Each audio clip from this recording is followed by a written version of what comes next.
Stop it. I don't even know why we're not all the way on the screen. I got to fix this video.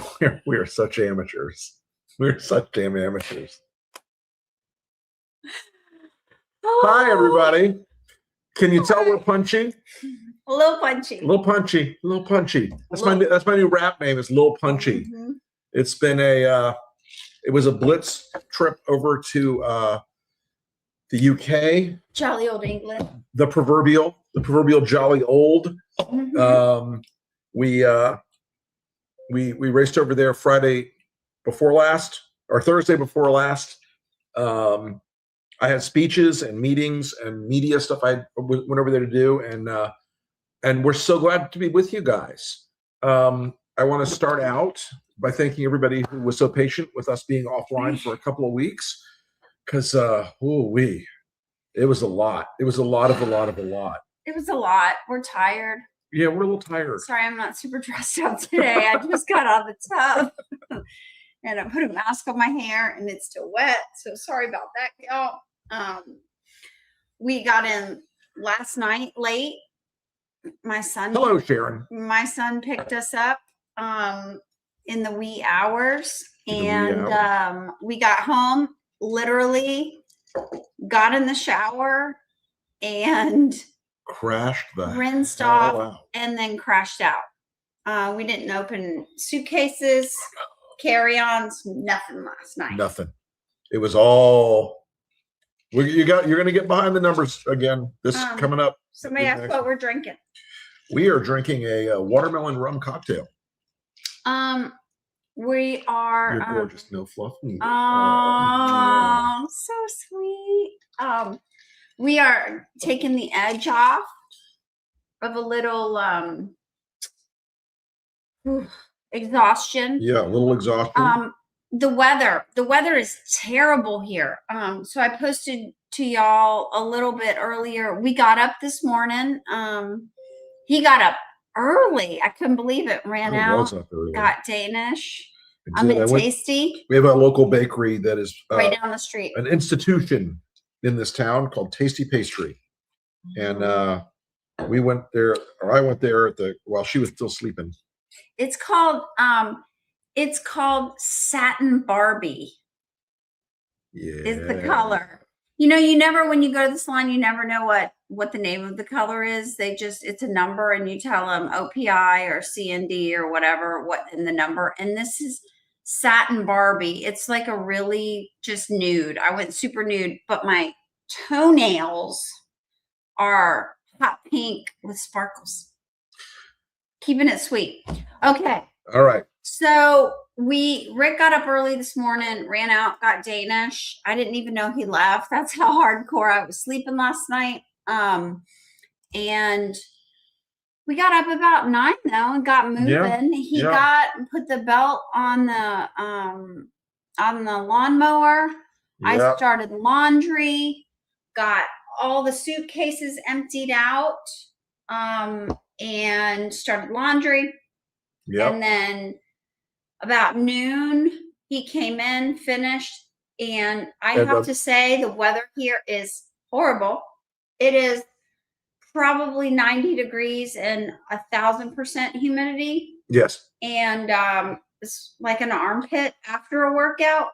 And he came in, he showered, we ate a little bit of lunch. And that was a preview of something. Somebody's asking me about I'm sorry, continue. I'm just trying to be technical, but it wasn't working.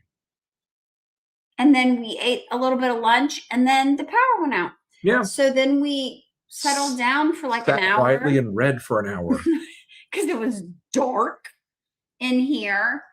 And then, and then the power came back after, just when you're like, just when you're settling down. I'm not doing anything. I was joking with you, like, it'd be terrible to take a nap, wouldn't it? I know. And then, of course, bing, everything comes back on. It was terrible. So the reason, folks, you haven't had behind the numbers the last couple of weeks is we have a new grandchild, and I'm going to show you the young man. He's enormous. And so Andrew has been a little busier than normal. That is Indiana Beck Wilson. And he was 8 pounds, 13 ounces. and he is a hoss. That's a big baby. And so hang on, I'm going to show you another picture of him because he's cute. There he is. Look at that little beast. Look at that little beastly. So he is. We're looking forward to seeing him soon, and that's why Andrew's had a little bit on the deck the last couple of weeks. So and it was a very long labor and all that stuff, but everybody's healthy. Mom's in good shape. Baby's in good shape. It's all it's all to the good. Yep. And big sister was doing great. And I got a picture of her with her father. Hold on a second. I'll show you one more picture here. Where is it? Okay, here they are. There's Andrew and the little one. Look at that. Look at that. He's going to throw that child into the ocean. That's what grandma would say. Okay. But yeah, no, that you will get behind the numbers back again real soon, y'all. This Friday, I'm anticipating. But so yeah, the trip over was pretty fun and easy. We met Joey and Whitney is my right hand, my deputy, and in all things Lincoln and beyond. And her husband Joey is one of our lead producers for all things at Lincoln and beyond. And so we met them. We hooked up in Atlanta, and we had all upgraded, because of our absurd numbers of frequent flyer miles that we all have, and because we go through so much travel pain. Occasionally, you get the good upgrades. So we all got potted, and so we landed in England pretty fresh, in good shape, and it's worth it. On a red eye, to sleep, going over, laying down. Amazing. Worth every game changer. Freaking penny. Game changer. Worth every miserable coach seat flight you're sitting in to go regular coming trip. Back, but it was fine. Like during the day, I can sit up. We were non-pod. We were non-pod coming back, but that's okay because I can sit up and I don't sleep coming back. Even though it was 8.5 hours back. Yeah, Darby, most of our upgrades end up just being because we all fly so often. They were all like diamond and platinum and all that crap, just because we suffer through all the shitty flights to occasionally get a big one like that. Rick is always traveling for Lincoln. I don't know if anybody even ever travels for Lincoln besides Rick. Honestly. I feel like he's the only one ever that does like all the fundraising and it's ridiculous. Okay, we have a painful question for you, Renee. I've got to jump to this. Oh God. We got to England. Okay. So just real quick, we get to England, great trip. We get our rental car. Yeah. We're going to come back to that question. Make a note. We're going to come back to that. 10 on that. We get our rental car. Which the good news is it was the same exact model car that I drove for years, a Volvo XC90, and the one that Renee drives now, Volvo XC90. And of course, I am the designated family driver for all foreign trips, because I have no fear of driving on the correct opposite side of the road, no matter how you look at it. No. But so we went that day.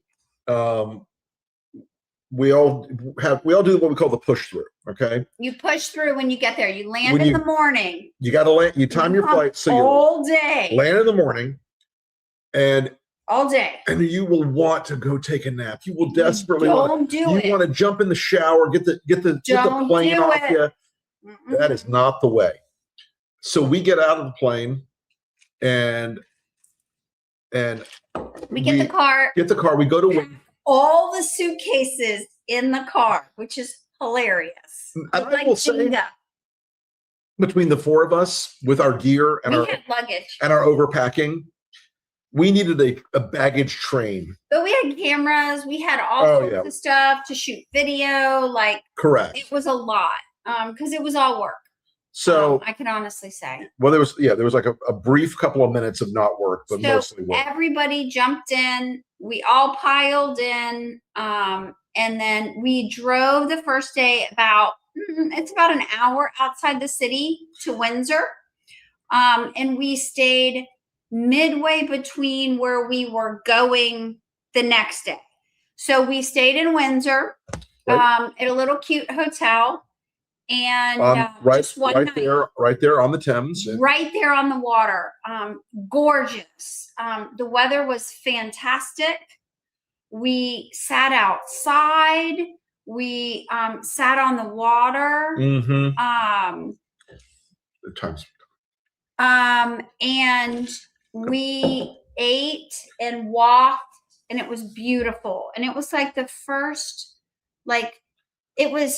Joey's first trip to London. So we were trying to like show the sights and do the thing. And where we stayed outside of Windsor is right where Eton is, the preparatory where they are sending William and Kate's son is going to Eton coming soon. So it's beautiful. It's so historic. There's pictures of the willow tree where Jane Seymour walked every day. We walked right there. There was a thing on the wall where all of the flooding during the years was, which was kind of cool. I posted a lot of pictures. So check out my threads. There's a lot of pictures posted there. I don't think I posted. But we walked through Eton. Yeah. And it was beautiful. Came back, had dinner. Yep. It was just it was a lovely night. We walked up to Windsor. We didn't walk all the way around Windsor because it is huge. It's a complex. Yeah. I posted a couple pictures like from the backside of Windsor. Oh, I have a couple pictures of Windsor. But it's really, really large. So we walked up to Windsor. The next morning we had breakfast, and then we got on the road again. We went to a girlfriend of mine that I work with, thanks Jackie, told me about Avebury, which was actually on the way. I posted that one. Yeah. I know, I stole off your threads. we went by Avebury, and if you don't know what Avebury is, it is like Stonehenge, but you can actually like walk up to them. And like touch them. And it's much larger. And it's like in a big circle. Like, and I mean, probably, huge. I don't know, a half a mile around or something, surrounding the town. And it was kind of great because the countryside is so open out there. It's beautiful. And it almost looks like you're on a movie set somewhere, because you're walking through these open fields, perfectly preserved, and these standing stones just run far, far into the distance. And there's so many. You can't get near Stonehenge anymore. No, you can't. It's they've all got it fenced off and stuff now. Yeah. Sort of like the White House in DC. But Avebury was very, very cool. If you don't know what it is, I suggest you check it out. Avebury. It's out in this field, and there were sheep walking around. It's hard to see the way our software presents this, folks. It's hard for us to see. It's a tiny little screen for us, but you can see these standing stones. Some of them were replaced in the 17th and 18th century. But these Neolithic things run all the way around. And they're all different sizes and heights. She's sneaking off somewhere. I don't know what's cooking. I'm doing cocktails. Oh, you're doing cocktails. This is going down a little too easy. No comment. I'm not going to make that joke. That joke is so easy. I'm not going to make that joke. We're not making the joke. But if you haven't seen Avebury, I suggest you check it out. It's very, very cool. And getting there, we're driving through the countryside, and because England has been very hot this year and there's a terrible drought, they're cutting the hay early. Yep. So we're watching people cutting the hay all over the place. And you drive down this country road, and all of a sudden you make a turn, and right in front of you, you see these stone monuments walking away into the horizon. Really fascinating, and we We walked it. It's been walked a good bit of it. Like we pulled off to the side of the road when we saw the first ones, pulled out a little cutout, and then we walked a little ways, and then we got back in the car and we kept driving. And then we actually like went into kind of the town is built around these stones. And so we parked, got some drinks, some water and Diet Coke, and then walked around. And then we walked around more, and we walked and followed all the guys like back up through. And there's tons of people. Like it was crazy. And everybody kind of backpacking. I laugh because that section of Europe to me reminds me so much of North Carolina. It does. And Wales does too, honestly. The Red Lion, Central Avebury, 1010. So we walked around for a little while, and then it was time to go because we had to go. We had to drive another 45 minutes or so to get to WOMAD. Neston Park. We needed to go to Neston Park and check in for WOMAD. So we went to WOMAD, and Friday was the first day of WOMAD. So we arrived at WOMAD and we checked in and got our badging and everything done.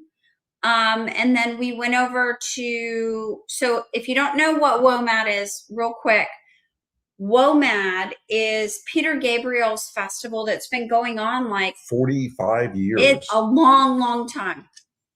And what he does is he brings together the world, and that's what it is. It's music and thoughts, and they call it World of Words, World of Food, World of Music. Yeah. And there's big different stages. There's a lot of people that go and camp out and glamp and all of that. And so we found our way over to the World of Words tent where Rick was going to be speaking the next day. Yep. And Peter Jukes, who runs Byline Times, invited us, and that's the World of Words is sponsored by Byline Times. Woot woot. And he invited us and said, please come. And so we came over Friday. We came over to hear what was going on and kind of get a feel for the energy and everything. Amazing. Right. Like, so amazing. And Friday was a little more chill. Saturday was crazy. Woo, the people. Friday was, there were a lot of people there. But it was not like the Saturday. Music was cooking, but Saturday was wall to wall. And not in a bad way, not in a crazy way, but clearly, many thousands of people on Friday. Very family oriented. Yeah. It's England. It's very safe. So much food. Like it was like, when you say like fair food over here, the food is like everything deep fried. Over there, like it was the world of food. So anything you can think Tibetan, Nepalese, Indonesian, every version of the Indian subcontinent. Southern fried food. It was nuts. It was delicious. Everything we had was delicious. And the food is so good. So we walked around, saw vendors, and then we went over to the World of Words tent and sat for a little bit. Yeah, and then we went to the crew and cast cocktails tent with our posse and Peter and a bunch of other folks and Steven, a bunch of other guys. And of course, we did something that caused some MAGA heads to explode. I'm going to put a picture up now of. We did something. That's me, and a guy you may or may not know him by sight, but you know his name. That's Christopher Steele of the Russia Report, and the Steele dossier, if you will. And he and I were both sort of laughing because we knew the minute a picture got out there, people would lose their damn minds. And yes, they did. And they did. And we had such a good time. He was wonderful. Yeah. And charming, smart. And his wife was wonderful. We had the best time. And we all sat around, had a cocktail, and we had beers from local breweries and all of that in the tent. and sat and just talked about the world and life and what was going on. We got deep in the Russia hole. We did get deep in the Russia hole. Which politics. Chris Steele and I got deep in the Russia hole, and that is a deep fucking Russia hole. And we're gonna like leave that to the side for now. We'll punt on the rest of that Russia hole. Punt on that whole discussion that happened. But really, great conversation. We all sat. Huge. And then we walked around a little bit more, and we went back to the hotel, which was a little ways. It was probably maybe 30 minutes because Neston Park is a private. It's a private estate. It's a very large estate. And there's really nothing super close because we were out in the middle of nowhere, literally in the middle of nowhere. Yeah. And so we went back and checked into our hotel. That was the funniest thing ever. It was a DoubleTree, which I fell out laughing. It's where the festival was putting people up. So there was like festival people all over there. So we were laughing. We got put in the DoubleTree. There were like 2 or 3 hotels where they were. CC, in our world, nothing is a coincidence. So we checked into the DoubleTree, and yes, England has the DoubleTree hot cookies also, and they're delicious. I was so hungry, and we ate the DoubleTree cookies. If you've never had a DoubleTree cookies, delicious. And then we found a really good restaurant for dinner. Found a good steakhouse and a good steakhouse. Enjoyed it, and we had been moving pretty fast for the 2 days, so we sat and we had a nice, quiet, nice dinner. Nice dinner. And then we checked in. We went back to the hotel, had a good night's sleep. Ish. It was hot. Air conditioning is not the strongest case. Someone just said they're getting air conditioning down in their home in Devon. Yes. So we weren't. By the way, folks, it was not. Let me say this. Okay. The first day, it was not cool. Are you talking about the hotel or the No, I'm talking about the weather overall. The London overall was not. London weather fluctuates more than anything you've ever experienced before. Yeah. It can be 75 one day and 90 the next. Crazy. But it was warm the next day. When we went back, we were there all day on Saturday. Yeah. We did a little shopping in there. We bought all sorts of things. We bought amazing hats. I bought a straw hat. That's the one you see in the picture from a local guy who makes them. I talked him into like a cool, like Peaky Blinders kind of hat from the same hat maker. You're going to have to see that when I can wear my barber jacket. So cool. And then we went into one that was doing sustainable alpaca. It was called the ethical alpaca. And I will say this, I am curious about the presence in the universe, which this implies, of unethical alpaca. Yeah. I will say this, the alpaca sweaters, every single one of them it's a nonprofit. Every one of them had a card with the person's name who actually made the sweater. And they were like a steal. If you don't know how much alpaca is, like, I don't have anything alpaca because over in America, it is ridiculous. Yeah. But it was like, I was like, this is like impossibly cheap. So I was like, and it was beautiful, like the quality, because it was all handmade and it was gorgeous. And so I bought like a black kind of grandpa cardigan. I kind of like a grandpa cardigan, but it was beautiful. And Rick got a really nice sweater too. Black, you'll be surprised to hear. And black, like myself. And I wear black on the we outside. got a few things that we walked through. There was all these jewelry. It was very, like I say, crunchy granola. So there was like a lot of things that you would see at festivals were like kind of like that gypsy-ish sort of like a sort of like I don't know how slightly to describe earthier it. Coachella. Boho kind of Boho is kind of that you just struck it boho. right on the nose. But they had all this woodworking. There was a guy. It was a blacksmith. There was a blacksmith, and I was in it to win it. We were sitting there, and I was talking to him. He was amazing, amazing, amazing, amazing. But there was like all of this stuff from all over the world, like a lot of really cool jewelry. These baskets. I'm obsessed with baskets, and the baskets. If you ever get them over here, if you can find Here's them. Renee during the shopping, carrying an axe and her new hat. An axe, baby. It was wild. But they had such amazing stuff there. Like everything was so cool. Because it does brings. I know we got all this shit home. Thank you, Patrick. Patrick, That's another story. That's coming.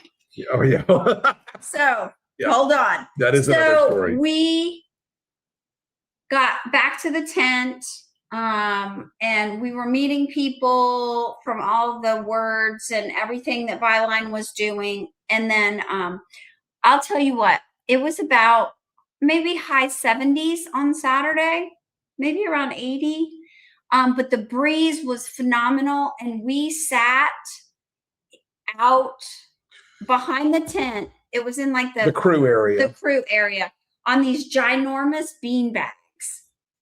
And I have a picture of Wilson like hanging out on a bean bag napping. And everybody fell asleep. I did not. Under an elm tree on a perfect summer's day in the Wiltshire countryside. Like, yes, and there are very few pictures of me at ease. Yes, and he was laying on this bean bag. It was amazing on the ground. But everybody was so lovely. And we talked to so many people. Like a lot of people just wanted to find out like a little about like who we were and what we do. And like, we just talked to a lot of people. Met some American expats there that a lot. Mm-hmm. Yeah, a lot. But yeah, I mean, that second day at WOMAD was terrific because the music is always beating in the background, but the world of words, it was very interesting because the politics were all over the board. Yeah. I mean, the guy that talked before me was the chair of the Green Party, which had a very large presence. Like people around were outside of the tent, like I don't know. Yes, short stack. Several hundred people deep. Amazing. Like I've never seen that many people. And I stood behind up kind of by the opening where the like the people were going out, like where Rick would go out to get on stage and listen to what the Green Party had to say. Fascinating. Uncle Fatty, that the sentiment is much more disappointment. It's really disappointment. I found it like everybody in the world looks up to America. And we are the pillar. We are still the pillar. Even now, guys, even now they're like, you're so good. You guys always, you may not be perfect, but you always do the right thing in the end. And always do the right thing. Why are you doing this now? Why can't you stop him? And some people knew who I was and the work we do. And they were very gracious about that. Other people, when they learned what we do, were like, oh, thank God. Yeah.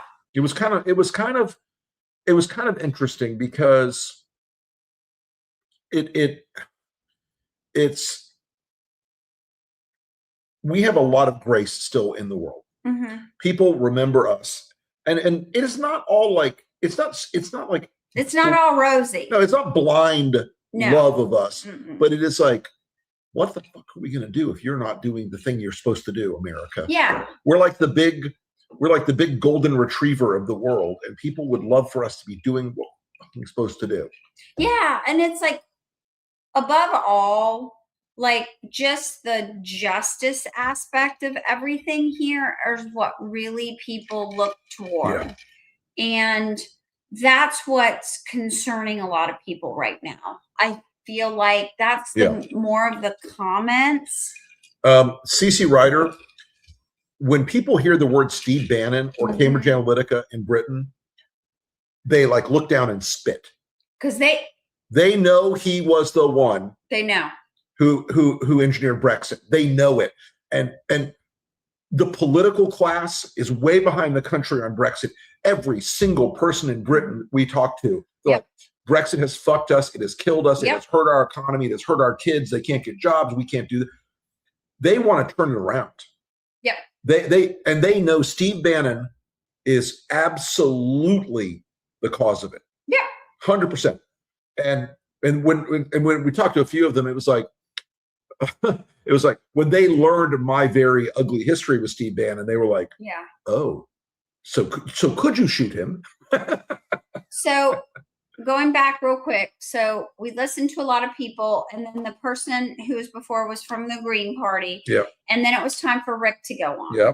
So then we went out and still had a pretty good audience. Like they wanted to hear the tent was completely full, but Polanski had people outside the tent way back. Yeah, he had a ton more. I had a full house, but he had a overflow house. So I went out and creeped in the audience, and I will, Sharon. We will, and we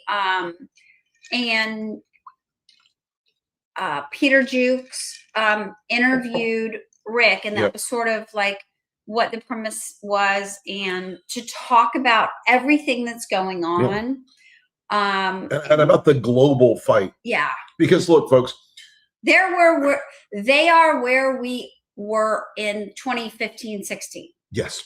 They're kind of in that, they're about 10 years behind. Right. We think they're ahead because of Brexit, but they're not. They're just starting now to deal with the online manipulation by Elon now and the Russians. What's the difference anymore? They're just now figuring out that all this nationalist populist culture war shit is being created. And I mean, that was something I kept walking through with people like, guys, this isn't happening by accident. It's a system. It's a plan. It's a program running against your country.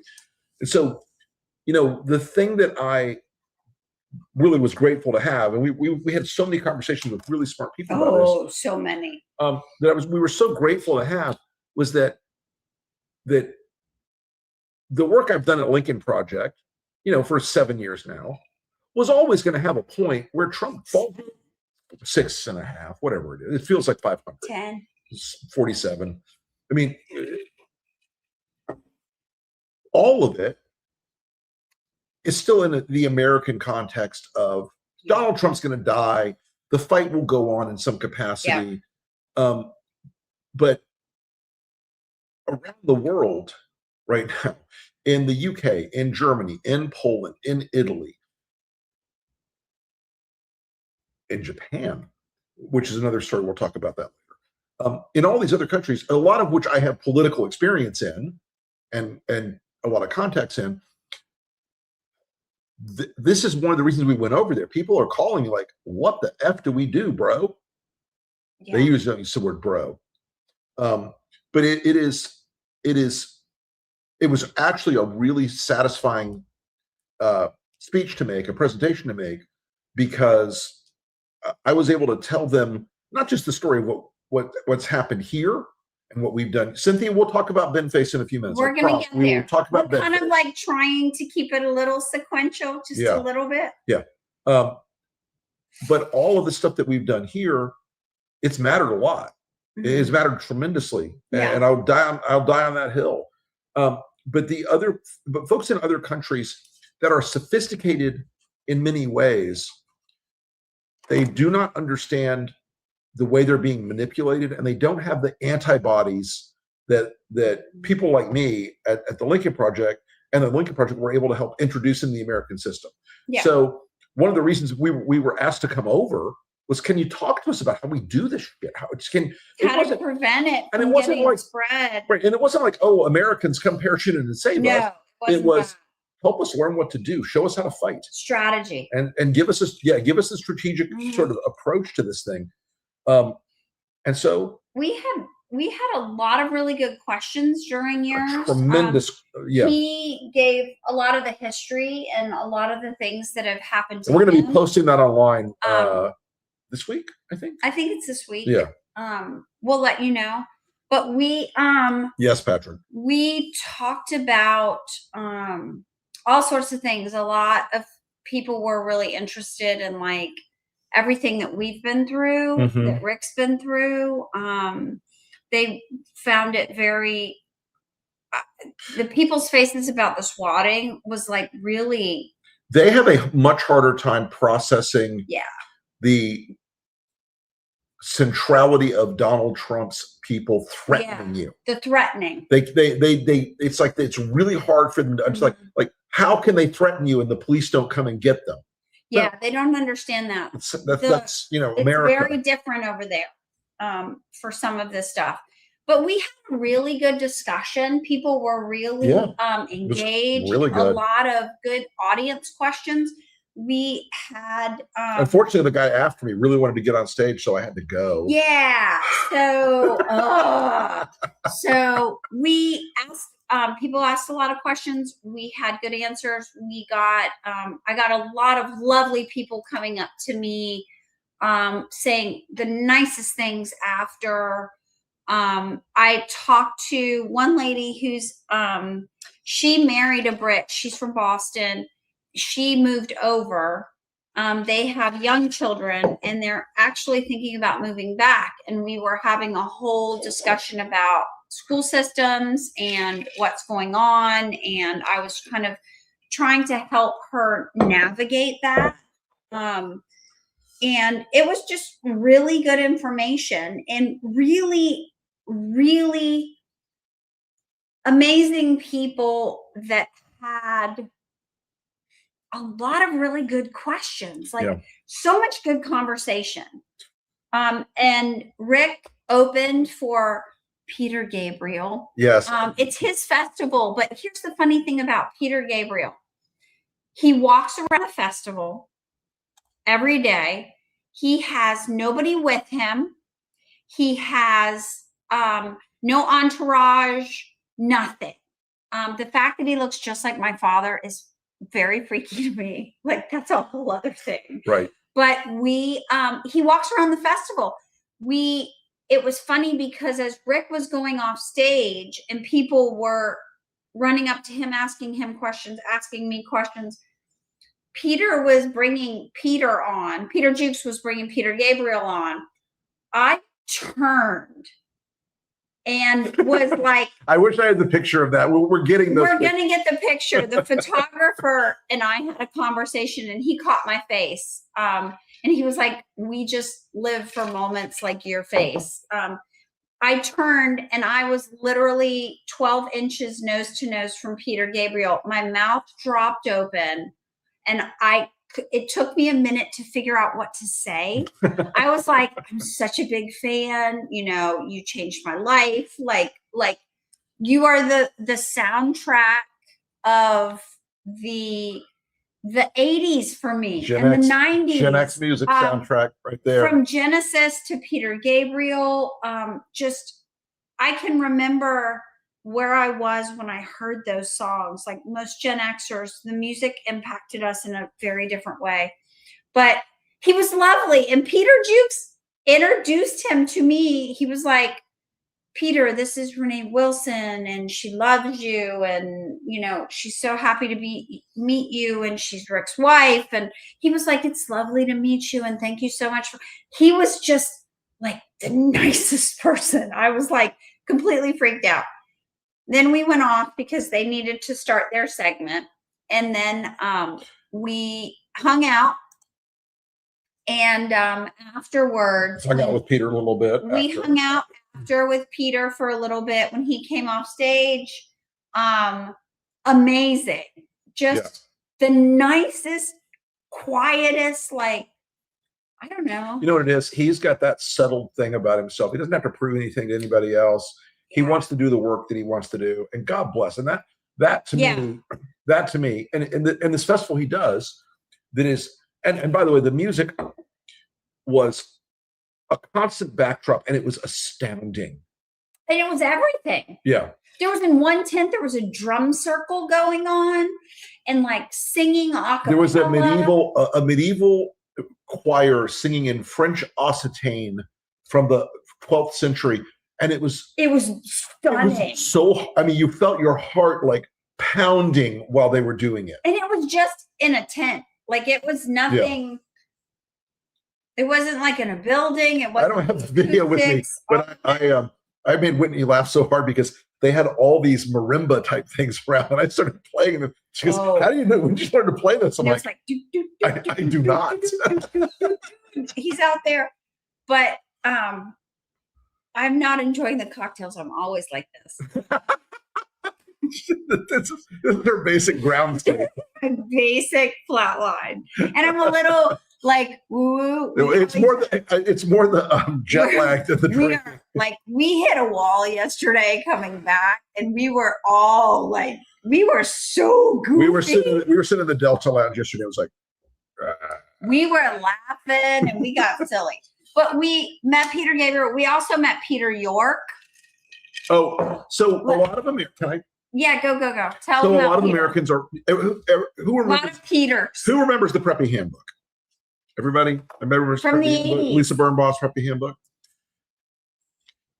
The origin story of the Preppy Handbook was another book called the Sloan Ranger Handbook, which was a similar product, but it was about wealthy young Brits who congregated in London in Sloane Square, Mayfair area.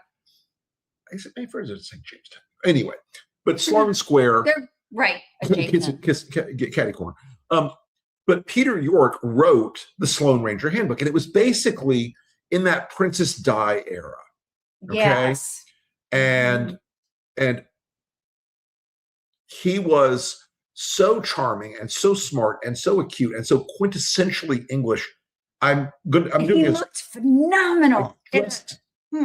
Perfection. Tailored coat, right on target. I'm doing his podcast next week. I'm super excited about it. He's in one of these people. I'm really glad to have made a relationship with him because people are remembering. Yeah. Are they? Yeah. Nice. I'm trying to help monitor on Substack all of the things, and there's a lot of people that are saying, "I remember the Sloans. I remember." Oh yeah, the Sloane Rangers, baby. Anyway, so but we spent that day. Just a wonderful experience, and very grateful to have been invited. And yeah, it was fascinating. And we're only scratching the surface of we're doing all the people at Byline who helped put that together. And everyone we met, Hardeep Mathea, she was amazing. She's the editor of Byline Times. She edits my column, and she's amazing. I write a monthly column for Byline in the UK called Letter from America. And she's a tremendous editor. We need to like put a shout out to everyone that helped us and worked with us and spent time with us. Here is one very, very funny thing. So Peter's on stage talking. Peter Gabriel is on stage talking, and one of the co-founders of Byline Times. By the way, I'm sorry if you let Renee go in the rabbit hole about going to a Cure concert. We're not going to talk about it because I went and it was life changing. My senior year in high school. We're not going to have. It's a moment. Anyway, but we were listening to Peter speak, and the other founder, Stephen of the Byline Times. Stephen and his wife have a daughter who was hanging out, and she was lovely. She was hilarious. So she was out one night and they were drinking with Peter Gabriel's child, and Peter Gabriel showed up and was buying rounds of gin and tonics for people. And she said, one does. And I was like, "Oh, are you a fan of his music?" And she's like, "No." And I was like, "What do you mean, no?" She's like, "Oh, I didn't really, I don't know. I don't really listen to it." Kids, because these are all Gen people. Z. These are people born after 2000. I think she was born in like 2020, like 04. Yeah, she was 04. She was 04. And so me and this girl were laying on a beanbag. Peter Gabriel is speaking in the tent. I can hear his voice. And I bring up Spotify and I play In Your Eyes. And she's like, what is this? And I was like, Peter Gabriel. Like, this is art. Like, this was every song to every 80s music. In your eyes, the light, the heat. And she was like, this is amazing. And I was like, yeah. I was like, this is what impacted us olds so long ago. And she was like, oh my God, I've never heard this. And I was like, I don't understand. But here we are. And if you Just a have little never side gone back, there's a relatively obscure Peter Gabriel song. He does a duet with Laurie Anderson called Excellent Birds. Yeah. It is one of my absolute favorite pieces of music of all time. And I was backstage at the Webbies one year, and I told Laurie Anderson, I was like, I am a super fan. You know, from the time of your 1979 album, and she was like, oh, we're talking back and forth. She said, what's your favorite piece? What did you really like? I'm like, honestly, Excellent Birds. And that is that closes the loop on my connection to the two people that were in that song. It's amazing. So it was just a fantastic. Woman was fantastic. It was an amazing experience. We had such a good time. The people are. I was so grateful lovely. for the invitation to come over there and do this, and to make some new friends and to meet some folks, and just to be a part of this thing. It was really lovely. It felt so worldly, just to get out of our own space and just see the world.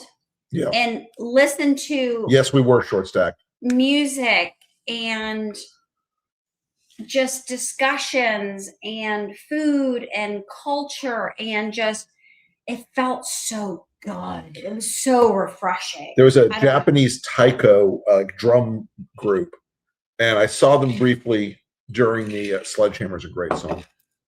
Yes. Digging in the Dirt is another great song. Oh yeah. That's a good one.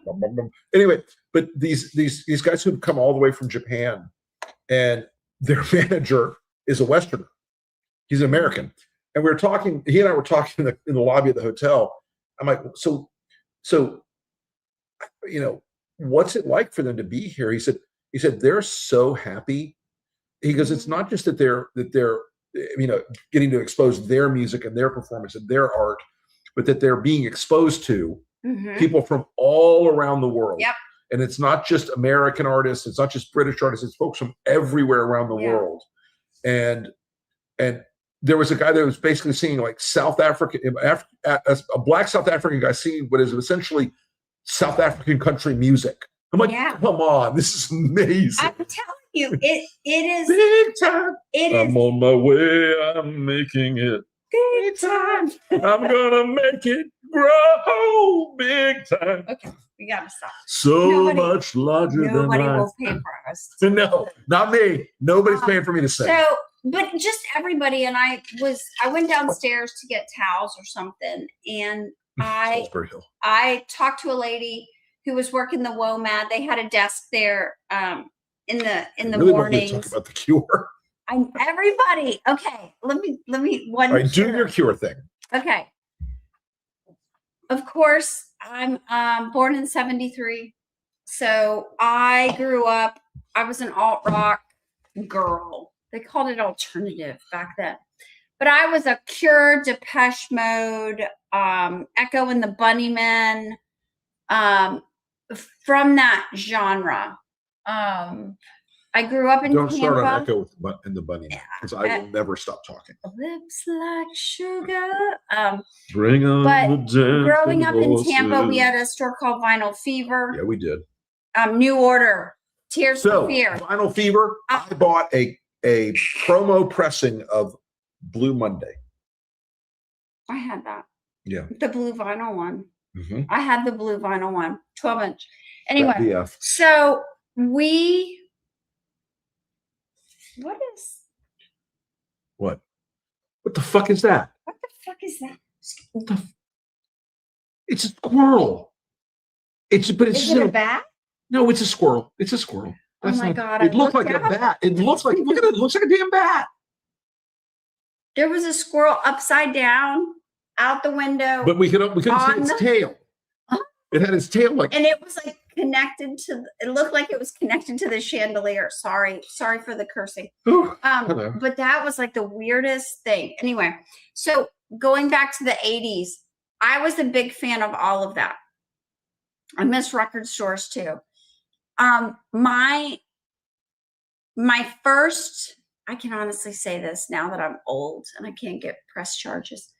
When I was 15, almost 16, one of the first concerts that I'm going to shout out to my sister on this. She snuck me in to a concert in Ybor City, which I lived in Ybor City. Like that was the jam. And the Jane's Addiction was playing. And I was not a drinker, I was a dancer because I love to dance, just the music and dancing, and that was awesome. And my sister snuck me in to, what's the name of that club in The Castle. No, not the Castle. The Cherokee? one on the main street. No. Goya? No. El Goya? It was the main, no, it was a club. Anyway, she snuck me in when I was 15, 16 to see Jane's Addiction. I've seen Jane's Addiction about a half a dozen times or so since then.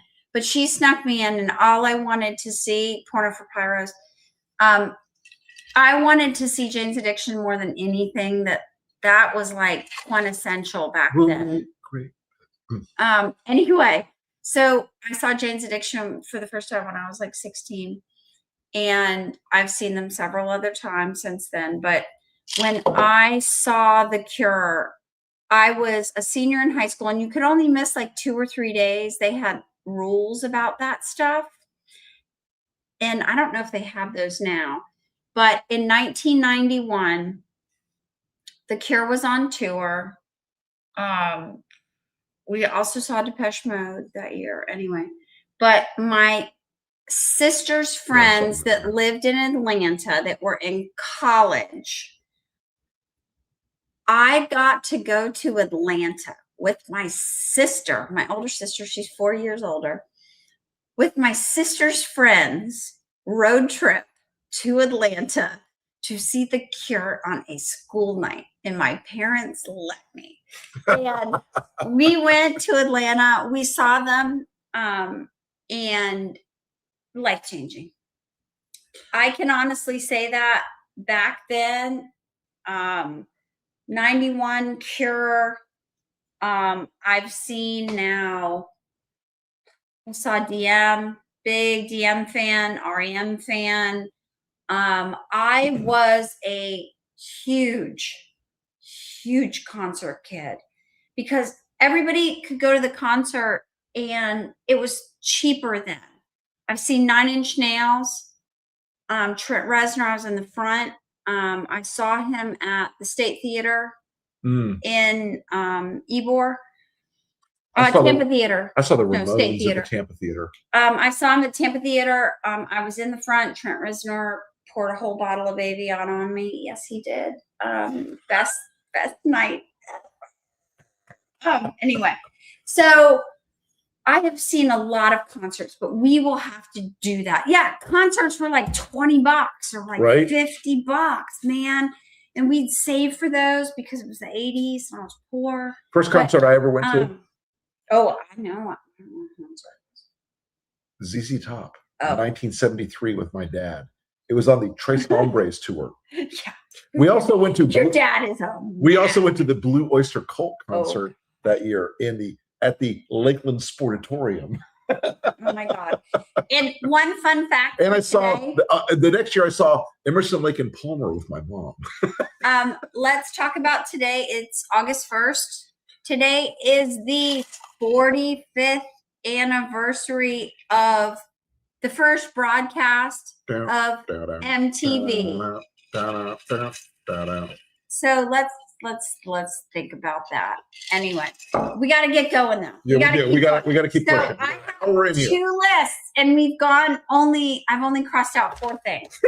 So We had dinner that night. We went back to the hotel, had dinner that night. We left and we had to get back to London on Sunday. We dropped the car off. Yep. And at Heathrow, which by the way, Heathrow is one of the most busy and largest airports in the world. I appreciate the vast difficulties of handling the volume of international air traffic that they have. 100%. I totally appreciate that. It's one of those airports that's been there so long, almost 100 years. Yeah. That it's difficult for them to rehab parts of the airport so that it doesn't look like a Greyhound bus station. Yeah. It's some of it is beautifully modern. Yeah. Some of it not so much. So I warned Joey, our friend who went with us. I was like, dude, when you land at Heathrow, just a warning. It is not the most like beautiful. You're not looking at. It's not Charles de Gaulle. It's not even Charles de Gaulle. But anyway, head on the door. Just so good. I had the tape of every one of these. So seasons don't feel the river. We dropped that. We went to our hotel. Terminal 5. Yes. It's not glamorous. We'll just say that. It's I have to say the drop off of the vehicle, the moving of everybody with their luggage, and the escape from Heathrow could not have gone more smoothly. Yeah, we figured out we had so much luggage, and we were pretty good. Like we each took a big bag. We took one bag each, and then I had my little carry-on. He had his backpack. And then we took a little bag between us. Yeah. And Joey and Whitney had their little trunks. They have a trunk style luggage. Huh? I'm just thanking somebody. Anyway, we each had, and we all did so well. Like we each had a big bag, and then we had one extra like little bag, and we packed it all in, and we did such a good job. And then we went back to Heathrow, and there, parking and picking up rental cars is the weirdest thing in every airport. Yeah. It's either, and picking up like Ubers and all of that. It's either you walk out from the exact place in the baggage claim, or it's like take the shuttle bus, then take the ferry, then take the heliport, then take the train, switch off at Buggering Swithin. At Heathrow, if you want to get an Uber, you have to go across the street to the parking garage and go up to like the second or third level, and then you can pick up your Uber or your paid chauffeur or whatever. Yes, there was a lot of those. So what we did, oh God, I want to go to Singapore so bad. And people go to Singapore airport and have like a 24-hour layover just to be in there. Anyway, so Rick took the car. We went up the parking garage. We let us out where the Uber was, which worked out. And then he went over, dropped the car, and took the shuttle bus back, and it was perfect. Perfect. And then we picked up our Uber. We got a big old Uber to take us into like a van, because from Heathrow, in case you guys have never been there, from Heathrow to London proper is about depending on traffic, 45 minutes ish, maybe a little longer, could be an hour. Sunday midday was easy because of low traffic, Yeah, it wasn't bad, but it is a lot. So we got the cab we stayed at a different hotel. These were where we stayed was, there used to be townhouses and they converted them to hotels. So they have a very different vibe on the inside. We got this one, it was a pretty good deal. So we stayed, typically what we told Joey and Whitney, we like to stay wherever we're going to be. Yeah. So if we're going to be downtown, let's stay downtown. We're going to be in the city proper. We're going to stay closer there. if we're going to stay out, we'll yeah. stay out. Right. So we stay Mayfair, Marylebone. We like that. St. James, somewhere around there, is lovely because it's close. So, and it's very, very walkable. Elton is waking up from his. Elton was on punishment duty today. Yes.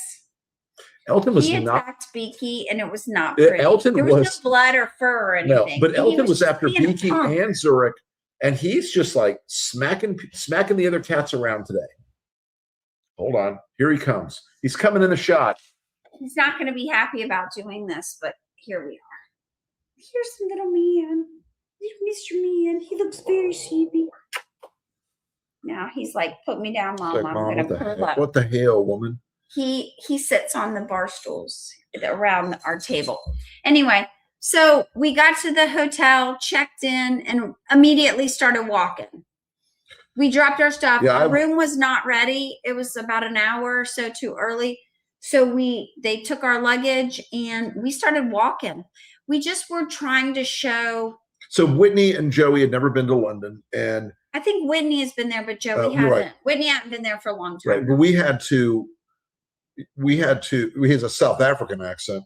I felt like it was really important to get them immediately exposed to as much as we could in the briefest window. So we didn't have a lot of time, y'all. No. This was not a fun leisurely trip where you get up and you have a leisurely. No, there was a schedule. There was a hard schedule, which I do not personally enjoy in foreign countries. I like to be able to look around and do.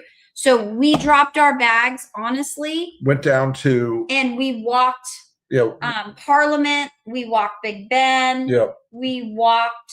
Horse Guards, Admiralty, back through the park, Buckingham Palace. And I felt like we were doing the National Lampoon Family Vacation thing. Look, there's Big Ben. Yeah. I know, and we did go through the parks though, which surprised them. And they were Green Park, beautiful. Green Park. People laying out. It looked like something from Notting Hill, like the movie. People were laying out on the grass and reading books. It was a beautiful summer day, and it was so nice. We walked them up past Buckingham Palace because you got to see it if you've never been there before. See it. And so we walked up through Green Park back up to to Half Moon Street where our hotel was, and it was just it's weird. It reminded me of something in my before life.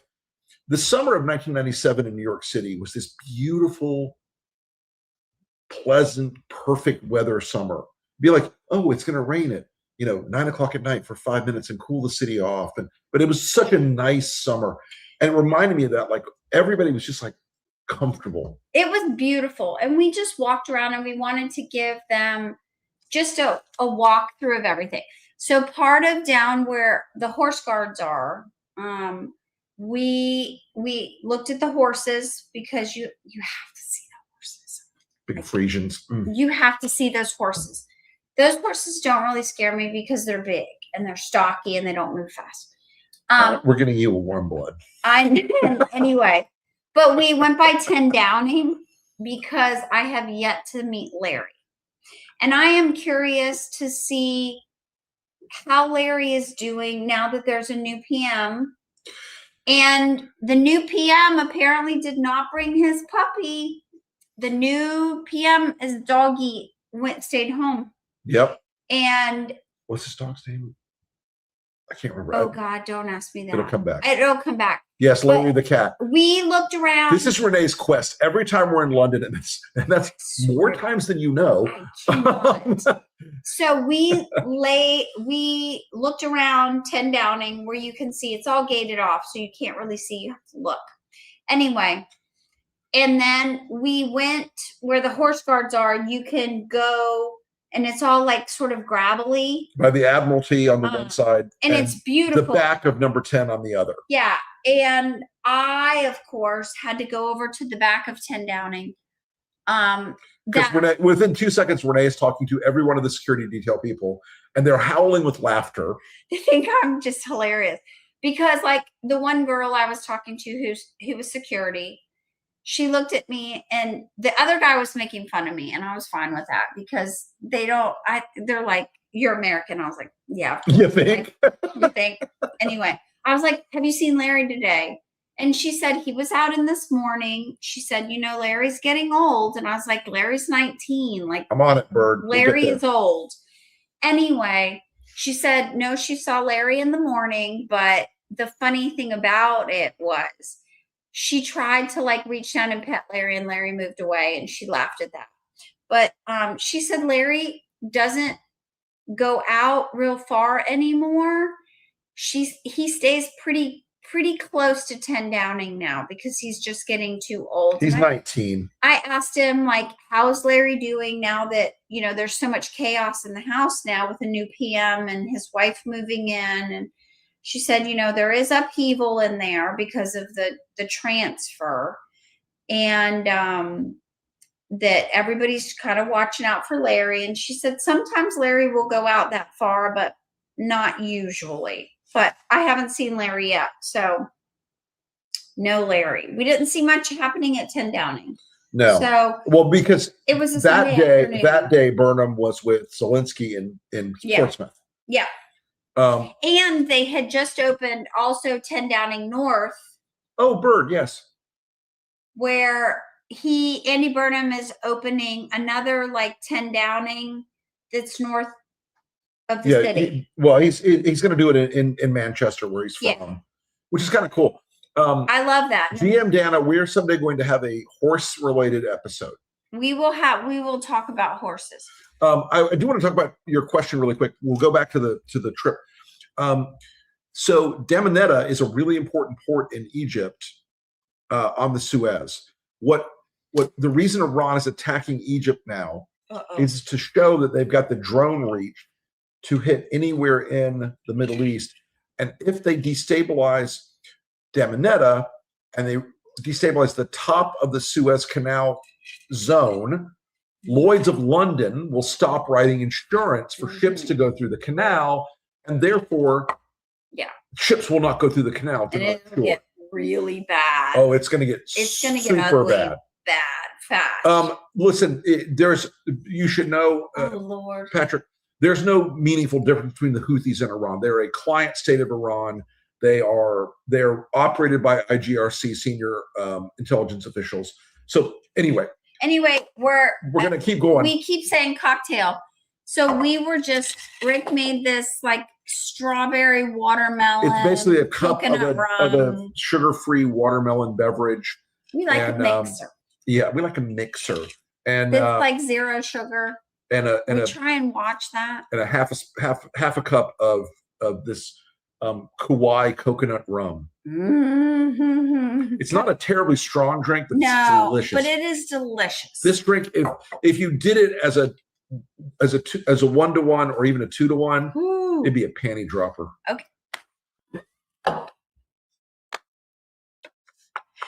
Okay, so let's get back on this.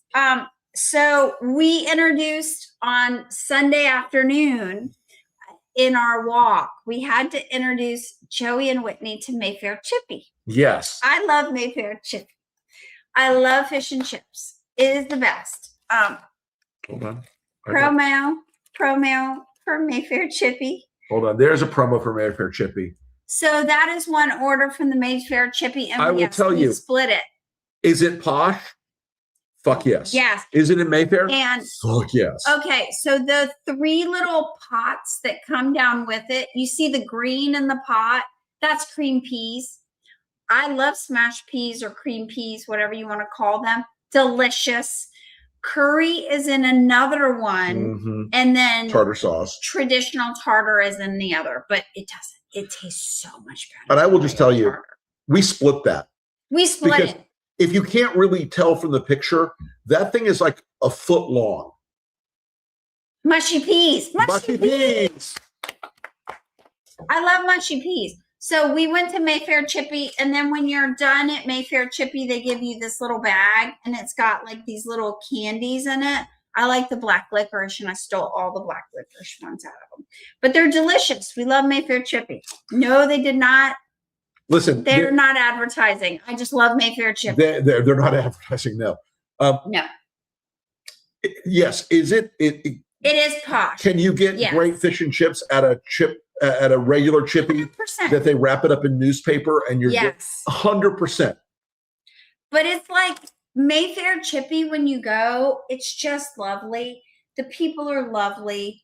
And it's just, we sat outside on the 1-4 place table outside, and so good. So good. And we just had to go to Mayfair chippy because we love Mayfair chippy. We've got chips. We've got fish and chips at other places. We just love Mayfair chippy. It is our, and it's walking. It's a go-to. All right. So Monday. So okay, so we walked around. We got dinner that night. What did we do that? So remember. We went to the pub. Did we go to a pub? Yeah, we went. Oh, we went to a pub for dinner. We had pub dinner that night. I love pub food, and let me tell you, I love a Scotch egg. Those are my people. I love a Scotch egg that's perfectly done. Sticky toffee pudding. And sticky toffee pudding. So yes, short stack. Let's see. What do we want to talk about? We talked about driving a little bit. Monday. We could go to Monday. Let's go to Monday. Let's go to Monday. I had stuff to do on Monday. So Renee and Whitney and Joey. I had stuff to do Monday morning. And Renee, Whitney, and Joey went off to do some film nerd stuff. Okay. So I know that there's controversy with J.K. Rowling right now. We're gonna like try and move that aside just for a moment, okay? They really wanted to, and I really wanted to too, but we've never had a chance because it's about 45 minutes north of the city of London. We went to Warner Brothers Studios and did the Harry Potter tour. It takes about... It's the behind the scenes thing of all the filmmaking weirdness. It's not the Universal kind of thing, right? It's it's the real sets, real costumes. They filmed there for 10 years. And a lot of the sets have either been brought there or they were filmed there. Amazing. So I posted a few pictures. I will post more. If you go to my Threads feed on Monday, there's a whole thing of Harry Potter. So you walk in and outside, I love Wizard's Chess more than anything. Wizard's Chess is where they have those very large ones and they actually fight when they move the pawn, like move the pieces on the board. Anyway, I love Wizard's Chess. Outside they have Wizard's Chess. They have this row of wands that you walk through. It's amazing.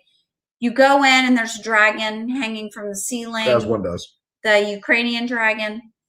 And then you start and there's an intro film with a lot of the people that were part of the film. And then they just kind of walk through and you can get a little recorder that you can listen to that has the behind the scenes of a lot of stuff. But it's not just the sets and it's not just the costuming. When you go through, there's actually behind the scenes from the writers. They have like his room set up. There's drawings of like all the sets and pieces. There is all of the makeup and all the, what do you call it? When they do all the prosthetics. All the prosthetics. There is, what else is there? There's just so much. And I tried to like post a bit, but I'll try and post more. I tried to. So you go through the first lot, which is this ginormous thing. And then midway through, there's a break. And of course, there's a cafe about 2 hours in. And yes, butterbeer. I got the butterbeer sampler. Right. I got the butterbeer flight. No alcohol, but I got the butterbeer muffin, and the butterbeer ice cream. The butterbeer ice cream was a soft serve, and it was the most delicious thing I've ever eaten. Thank God, Whitney and Joey, we all ate all Because of it. while they were doing this, I was sending the Wilford Brimley diabetes. Because there's some sugar in that. So Rick was biking. Yeah, after my stuff I finished through Notting Hill and I decided I would get myself an Uber bike, and I rode around. I rode up to Notting Hill and hung out there for a little bit. Then I went up to Primrose Hill, which has a really beautiful view of the city. Hang on, it's beautiful. We went there the first time we were there. We walked all the way up to the top, and it looks down on the city of London. So it is beautiful. And if you know, the Notting Hill is one of my favorite movies. It's hard to see it from here, but you should have done the one that we took. I know. That's not a great picture. I know. It's not great. Okay, I know. I feel you. Listen, I got more, but I just dumped pictures into this file for this show. We did. Yeah, and then I went up to Primrose Hill, and the thing I love about Primrose Hill the most is it's got this little, high street right in the middle of the city, and it feels like you're in a village somewhere. And there's a lot of places like that in London that we're sort of starting to explore, but we're taking a look around. Yeah. Oh, and I also rode by an area in London that I've always wanted to see, which is Little Venice, which is right along the Grand Union Canal, which has all those longboats on it. And that was really, really cool. Fun fact, if you do Peloton, for the first trip. Why, look, there's the mighty Peloton machine. The mighty Peloton machine. They have rides through London. They're not hard. They're more casual, and you can just bike through. Narrow boats. Yes, narrow boats. Correct. Not long boats, narrow. Vikings, narrow boats. There is one that goes down by the river where you see all the narrow boats, and it goes up through the Olympic Village and all of that. Beautiful. Yes, Pete. But we did. Then we got together. What time we got back together? We got back late. Yeah, it was really late. I went and got dinner at the Ivy in Marylebone, where someone mistook me for Scott Galloway, which is funny to me. But here we are. Very funny. He's much rangier than me, but we are both bald guys of a certain age with thick glasses. So, but he's a lot taller though, isn't he? Not I feel like he's like 7 foot tall. Anyway, so here's the thing about that I wanted to talk about real quick about London. I warned Joey, and I said, when you go to London, the thing that's going to freak you out / impress you is London is a quiet city. Especially West London. It is, and I mean quiet, because in the city, everything is almost electric. Almost every truck, car, van, everything is electric. So there could be 100 cars on the street around you, and you hear nothing. You're tired of it. And I told Joey, I was like, it's going to freak you out when there's all these cars and you don't even see them coming because everything is electric. It is so quiet. It changes quality of life. And I will say that when you go through and you walk through the city and there's all these cars, but you don't hear anything. Right. It is so different. It feels different. You hear birds, you don't hear cars. And the other part about it too is London is more full of people on the streets hanging out in the afternoon. We have not gone to Chartwell. I would love to. Hanging out in the afternoon, having a beer, hanging out in the afternoon, sitting in restaurants along the street side. And it's not built for parking. It's built for people. It's built for people. And everybody, when you go to London, everybody usually, there's people and they commute in. So Johnny Campbell. Everybody is, everybody has like a backpack or a bag. Everybody has like a little tote. Because they're carrying everything for the day before they go back on the tube or what have you Yeah. back to their home. So, and everybody bicycles there too. It's very strange, but I love it. Like, Yeah. it makes the city, it's so walkable, and I try and walk as much as I can when I'm there. Like, I walked and I was like, it's I don't know, 2 miles away or whatever, and I'm just put on my crossbody and here I go. And I try not to be super touristy, so I have my app on my phone that's got maps, Apple Maps, but I have it on my watch. Like, the days that I really want to like walk and see things, I try and have my Apple Watch on so I get the directions here, so I don't have to have my phone out all the time. Sue's calling us out on Banff again. Stop. We got to go to Banff. We're working on it. But I love London because it's accessible and walkable. Yeah. And just enjoyable. Like, the quality of life is very, very different in London. And all that we met, we met a bunch of expats and some friends of ours from who live over there now. And all of them were just like, you can't imagine what it is like here until you experience it for a year. Yeah. And you suddenly realize you're not freaked out all the time. You're not like living in the sense of nervous anxiety like you do in the States a lot of the time. And for us, guys, honest answer, there's a lot. We have to be careful in our lives. Yes. We have big fences and we have cameras everywhere and alarms and all that shit. I hate it. And we hate it. Hate it. I got to tell you, for a whole week, I didn't have to think about that stuff. I didn't have to think about some asshole crawling over the fence in the middle of the night to come and screw with us. And it's generally really nice. Like, I will tell you this: be kind to everybody, which you should be anyway. That goes without saying. But the doormen are your best friends. Right. Always. The doormen can tell you everything. And that cat is yawning. Oh, he needs a cappuccino. He's tired. Elton said it's almost time for dinner. I'm going to wake up in a minute some kitty coffee and have my new. Anyway, but the people are so nice and so willing to help. Everybody is fantastic. But like I say this, I personally believe that wherever you go, be nice to people. You should be nice to people everywhere, because I feel like the people that have bad experiences in places are not like nice people. Yeah. I feel like if you're kind and you say hello and you say your pleases and thank yous, people treat you nice if you ask questions. Of course, everybody thinks I'm funny because I ask a lot of questions. I ask for help.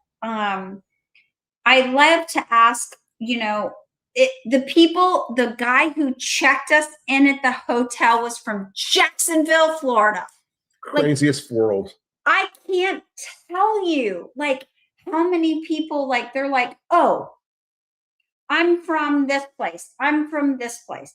And people love to talk about their origin stories. People love to talk about where they come from. The doorman at our hotel was a wealth of information.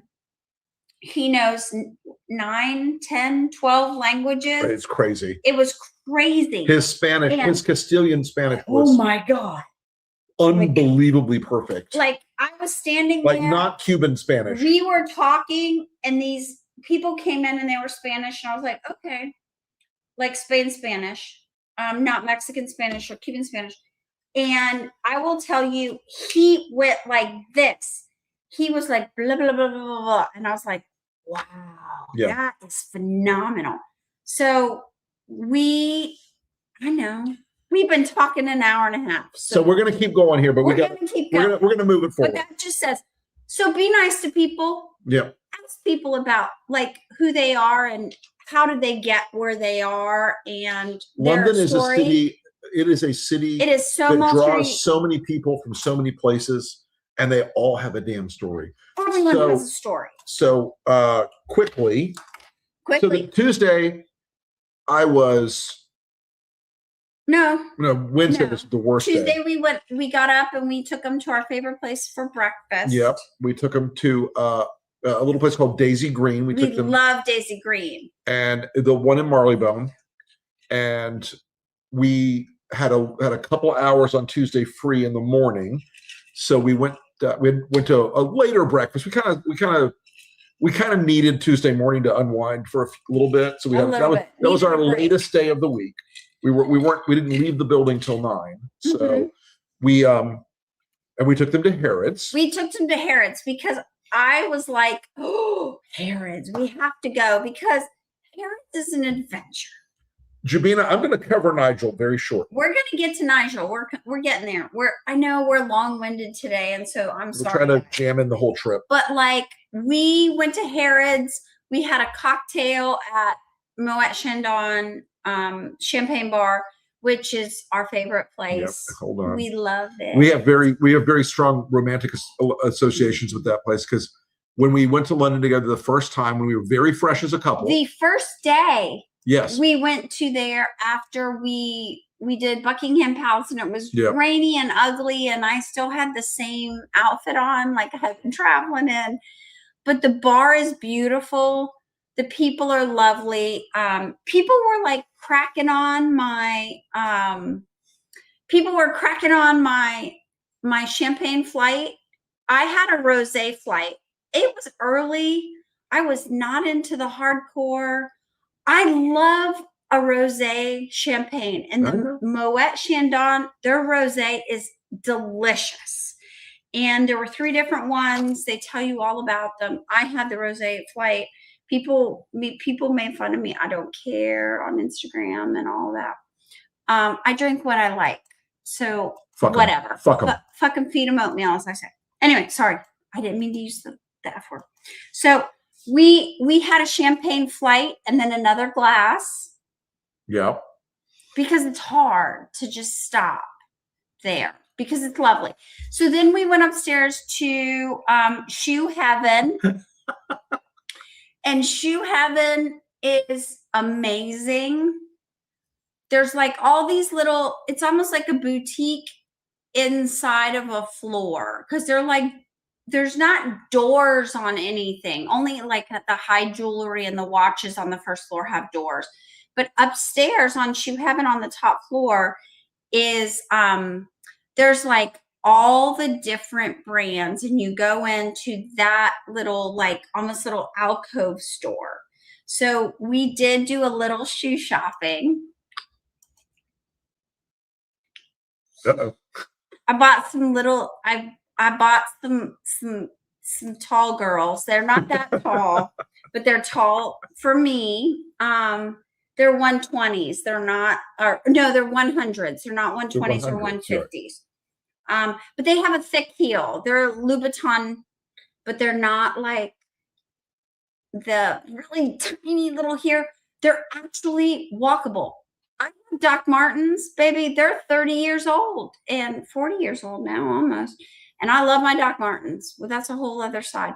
But I got a pair of Louboutins. I don't have any. My first pair of Louboutins were loafers, and they're the best loafers I own, and they 0 break-in, and I wouldn't change that for the world. But we did do a little Louboutin shopping. I wanted to take them in all the stores. They're so lovely upstairs. There weren't many people shopping because it was the middle of the week and the middle of the day. And so that was really nice. And we walked around and went into all the stores and talked to people. And they're just so lovely. I'm just going to randomly show some other pictures while we're talking. And that's at Mayfair Chippy. I love Mayfair Chippy. And that's just beautiful. And there's always a line. You can see the line. Not a day older than 27. I love you. Oh.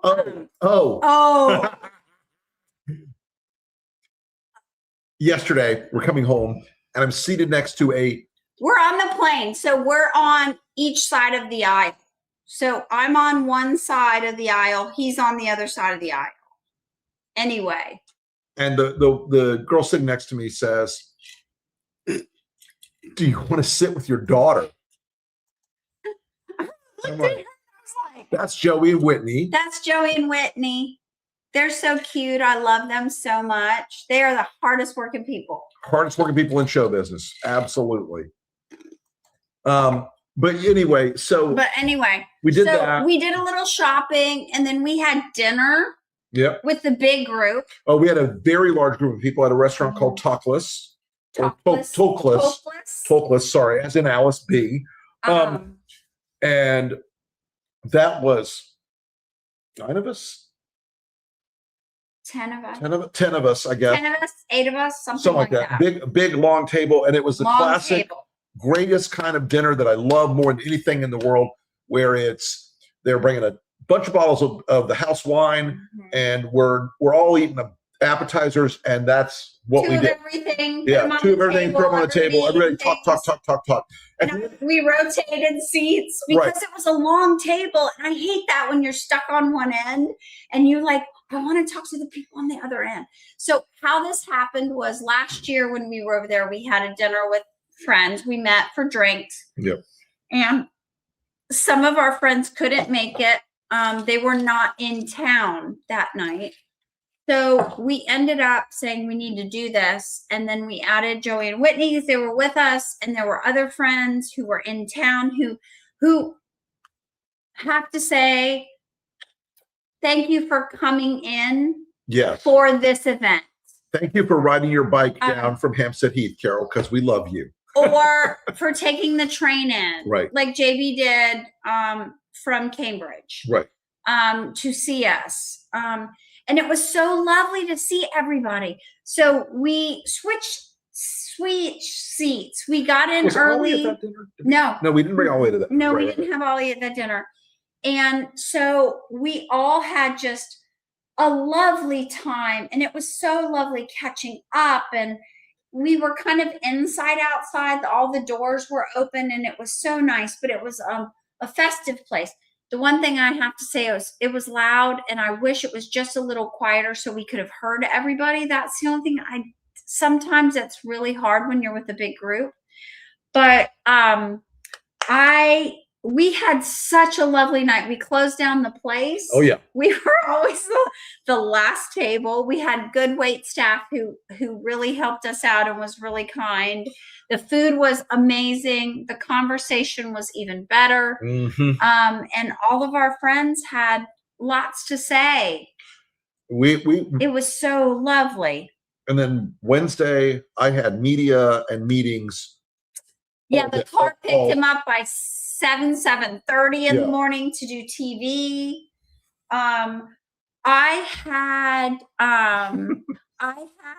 to. I might have. The thing that we had to do, so we bought luggage. I think it was for the first London trip, your luggage, and our luggage blew out on the way over, his suitcase. So he was doing TV all Wednesday morning and media and meetings. I went out and I had Whitney and Ollie, who works for LP with us, but he lives in the UK. If you wonder why the LP has great tweets in the middle of the night, it's because of yeah, because he's, it's 5 hours difference. So I went out luggage shopping in London to try and find something. And he was doing that. I was doing shopping. And then we met back. And what did we do for Wednesday night? Oh, we met Ollie and his dad. We went to the Lansdowne Club for dinner Wednesday night and had a tremendous evening. And we had a good dinner that night, good conversation.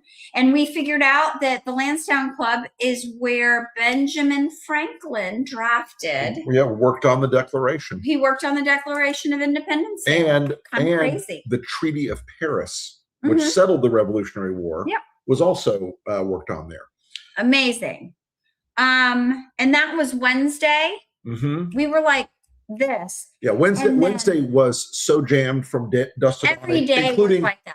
Including, and I'm not going to talk about them in depth, but a couple of really consequential political meetings that I had. And then Thursday morning, we got up and we had meetings. We had more meetings. With people that are in town, either living or summering friends there. of ours. Friends who gave us a lot of information. It was a lot of interesting political stuff. A lot of one of them was an expat, which was fascinating. We talked about moving over here and what like they went through and what the differences are and what did you take? I was like, what did you take from America? It was kind of fascinating. They've been over here. She's been over here, what, 10 years or so? Yeah. 12, 12. And she's an author too. So that was kind of interesting. So we talked about that. We had meetings all morning. And then we came home. We got some lunch. We got some lunch real quick. It was like a late lunch. Oh my God. One street over, there was a place that I spotted called Burgers and Lobster. No, that Burgers and Lobster is Friday. That was Thursday. I'm on Thursday. You're right. I'm on Thursday. Oh, you're on Thursday. I'm on Thursday. You're on Thursday. So we ran into Burgers and Lobster and got lobster rolls. And by the way, let me tell you, we had been pounding out meetings all morning. Delicious. We started the Trump report thing, Shorsek, that was from Wednesday morning. That was from Wednesday. Or Wednesday mid-morning. Wednesday. Yeah, Wednesday mid-morning at Times Radio with Maddie. I've never met her in person until now, but she's an absolutely terrific interviewer, and I love being on the show. We had yes, Tina. Amazing lobster rolls. I wasn't sure what to expect. And we had lobster rolls. We ran back to the hotel, had to change clothes because Thursday night was the big event. Thursday night was the Byline Times brought together a podcast called Quiet Riot and the Lincoln Project podcast. And Maya May, our friend from Lincoln, came to meet us. Came to meet us, and she participated. And so we got dressed real quick and ran over to Leicester Square. Yep. And we had a call time that was earlier, of course. Tech call and everything else. Tech and everything. So we went in there and I caught up with all of our Byline Times people from the weekend, from WOMAD. It was good to see everybody again while everybody else was working. I was sort of working-ish, talking to everybody. And then we found out right before it started that we were getting Count Them Face. We had worked on this all week. There's Maya and me and the Count.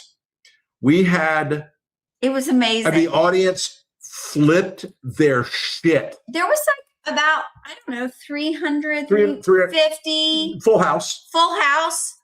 The theater is adorable. I love the theater because as you can see, I am busting a gut in the background. I have to say Count Them Face is funny as hell.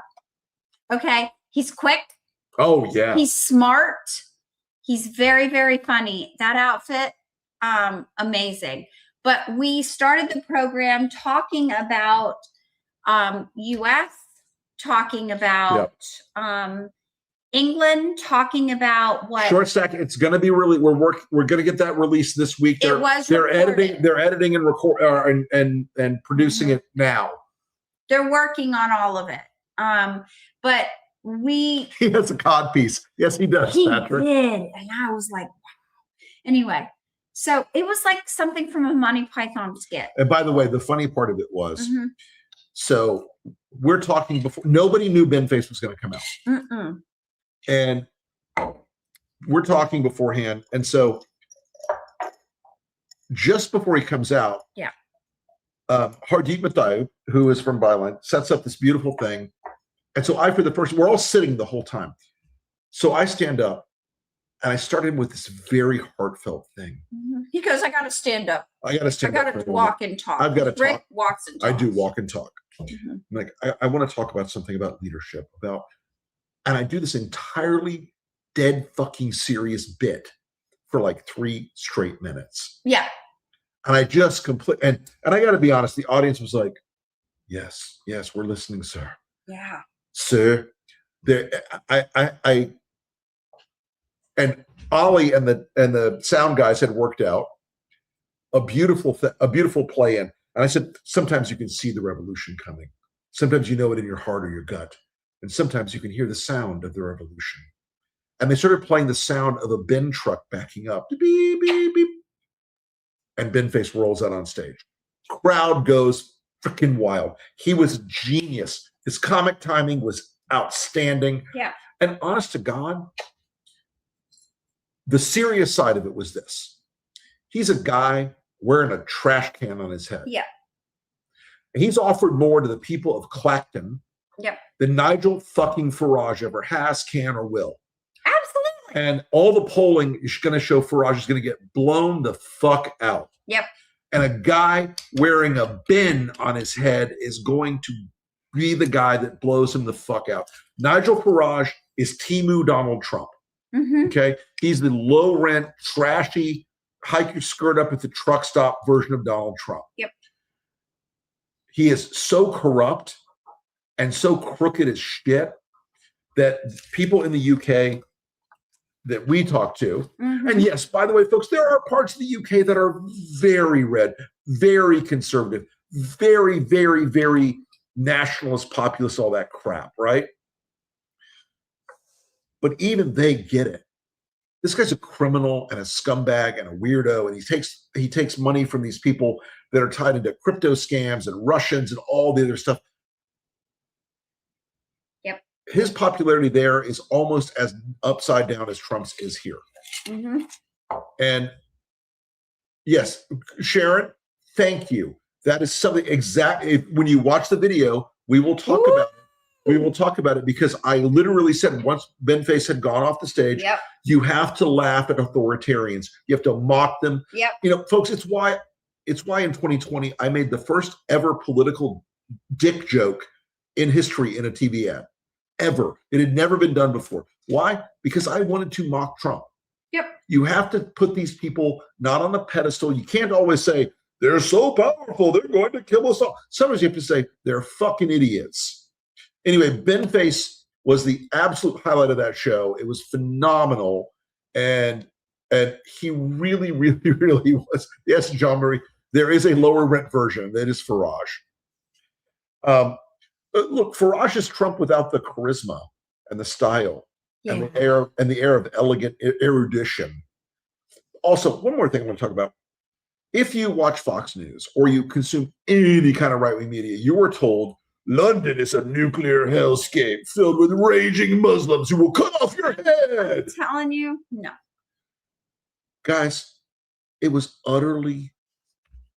It was. It's such a ridiculous lie. It is. That when you're in London, it's like crime city of London. I'm telling you. Yeah, look, if you go in East London somewhere, maybe. But the vast majority of the city is so peaceful and so quiet, and crime there is so low. And people just are peopling. They're going to work.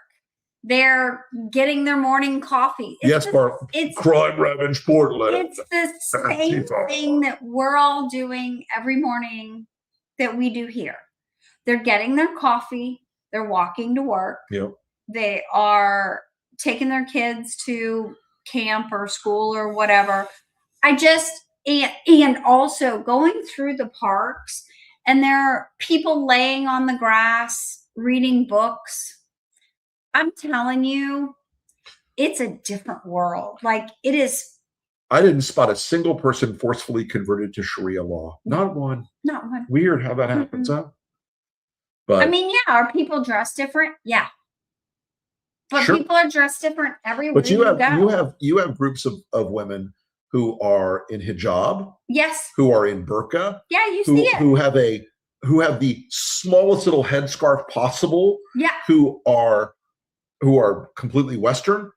It is a we hate the word diverse in America, but the diversity of London is truly striking in every way. And I don't mean love that. it. I don't mean that in any. 1,000 I'm years. saying. Short sec. It's more than 1,000 years. It's a long way further. I But find yes, it lovely. correct. Like, I love to be in a place where every table in a restaurant looks different, sounds different, and eats different. Like, it's just like you look this way.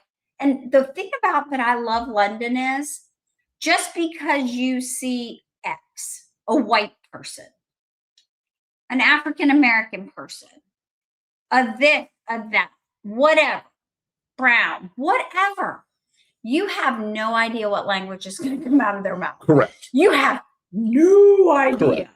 And on Monday when they were running around, my one cab ride on Monday, phenomenal. I love it. Very large, very burly black guy driving the cab who had an accent that was so Highland Scots it would cut glass. And I was just like, I love this fucking place. I know. Like, you just don't know what people are going to sound like. And I find that fascinating. Like, I love that on every corner, there's every They're not kind really of kid food. food. It's always a problem. I know. I love it all. I love it all. I love all the food. I love the people. I love everything about it. It is definitely a favorite. I do have to say before we leave, we had a very nice night at the show Thursday night. Yep. We had so many people. Oh, it was very touching. That had a lot of really good questions. Like, once again, they cheered Rick. They knew who Lincoln Project was. They knew who he was. I will say, Sue M from Indiana came up and she was like, I don't live here. I live a couple stops away, the two, but I had to come. And she brought me a thing of shortbread. Thank you, Sue. Thank you, Sue. You were wonderful. And spent time with me talking after the show. And it was just so sweet. And I had one lady I was handing out. We were giving away copies of the Byline Times for people coming in. Renee has to jump in on things no matter what. I do, because I just can't sit there. Like, I always feel like I have to help out. And yeah, all broken. It is recorded. They're editing it now. I was jumping in and I was helping them hand out Byline Times for all the people coming in.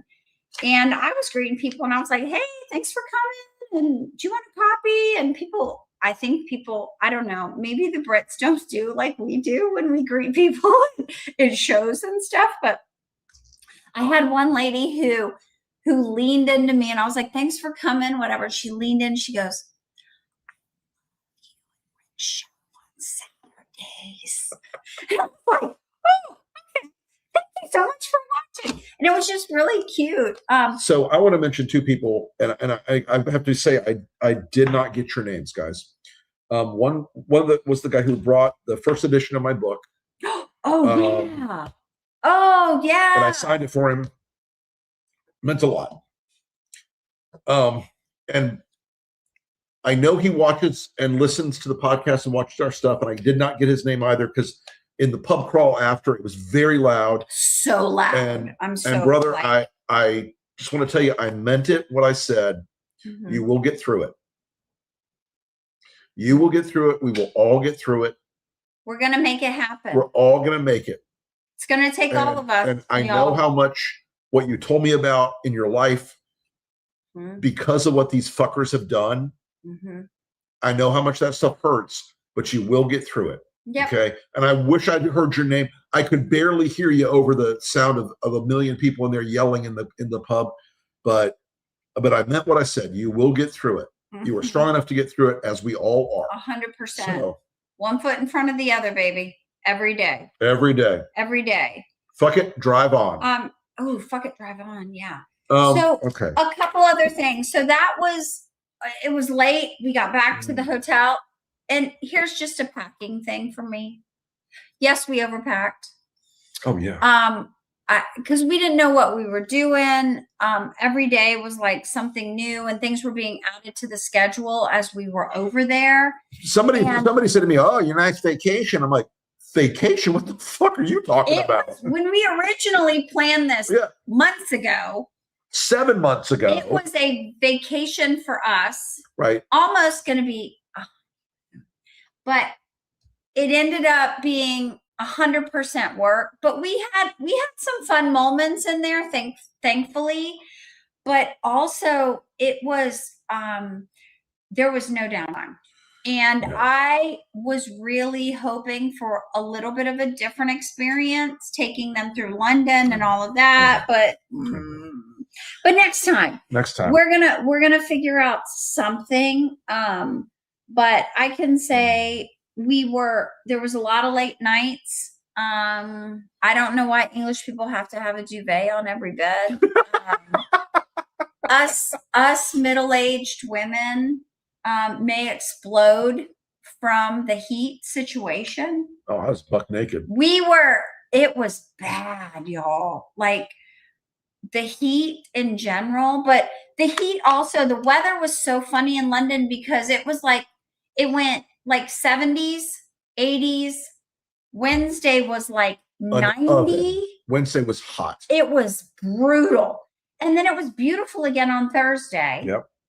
And the temperature really moves. So absolutely, if y'all do London, be prepared because when you pack, even the day before you leave, the weather will be completely different. That forecast is a lie. It is a lie. So anyway, so just remember to pack layers. And that's being serious about the whole layers. And here's the other thing about London. Bring a light jacket. Everybody walks. Wear comfortable shoes. People wear sneakers. Nobody cares what sneakers you're wearing. Or wear a pair of I have a very thick pair of sandals that I bought for Europe years ago that I still wear. They're good. They're leather. Just the cobblestones are brutal. Brutal, brutal, brutal. Don't wear little spiky heels. Don't do it. Wedges or sandals or sneakers. That's all I'm saying. Sue Meyer, the grandbaby has arrived. Yep. He is good to go. I'm going to show you one more. We'll show you again. Little man is here. Little man is here. He's not little. He's a hoss. That's a big baby. Oh. Look at the size of that creature. He's a big baby. My baby was bigger. Your baby was bigger. My baby was 10 pounds. He was a full-size person when he was born. That is Indiana Beck Wilson. Yep. Somebody asked me about the name Indiana. I said, well, our family has a tradition of hating Nazis. So there you go. Anyway. Oh, real quick on the travel back. We were in London. When were we in London last? November. So coming back. Dog, Indiana. I will tell you this. Coming back, the travel was night and day from 6 months ago. We checked our bags.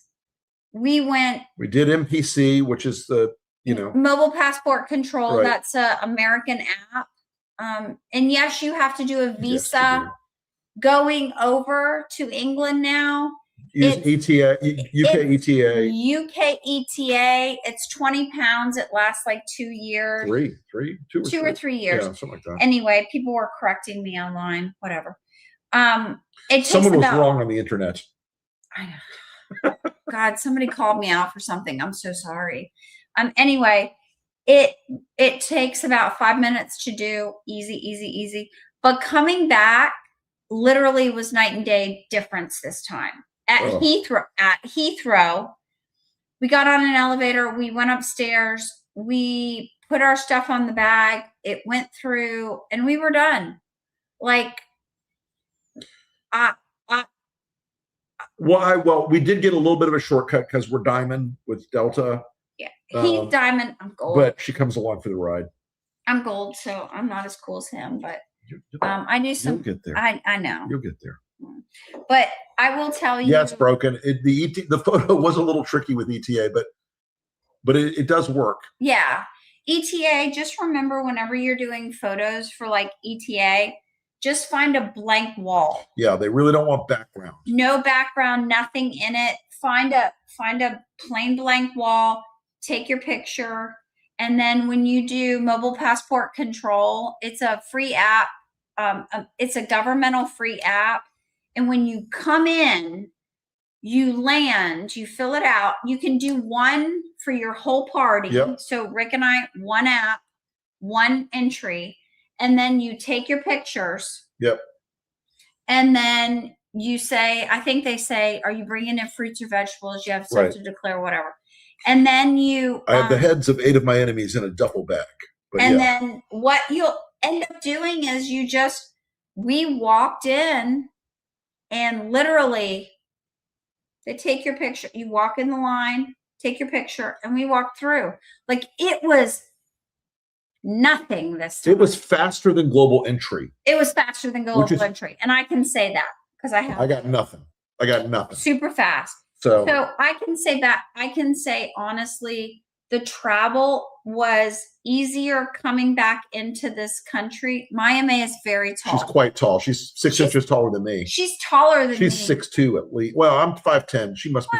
She's maybe 6'1". 6'1". She's very tall. And very funny, and I love her. And it was so good to see her in person because I hadn't seen her in forever. It's been a minute. It's been a while. And then we did our Connection Atlanta. One other thing about travel, you used to have to get your bags and then recheck them. So I always had like at least a 3-hour layover in case it shrunk because you always had to get your bags and then recheck them. It's not a hard process. It's not like you have to go to the gate or to ticketing to recheck your bags. There's a special thing, right? But you have to physically carry them. Not more. Now you don't have to. So they rechecked our bags all the way through to Tallahassee.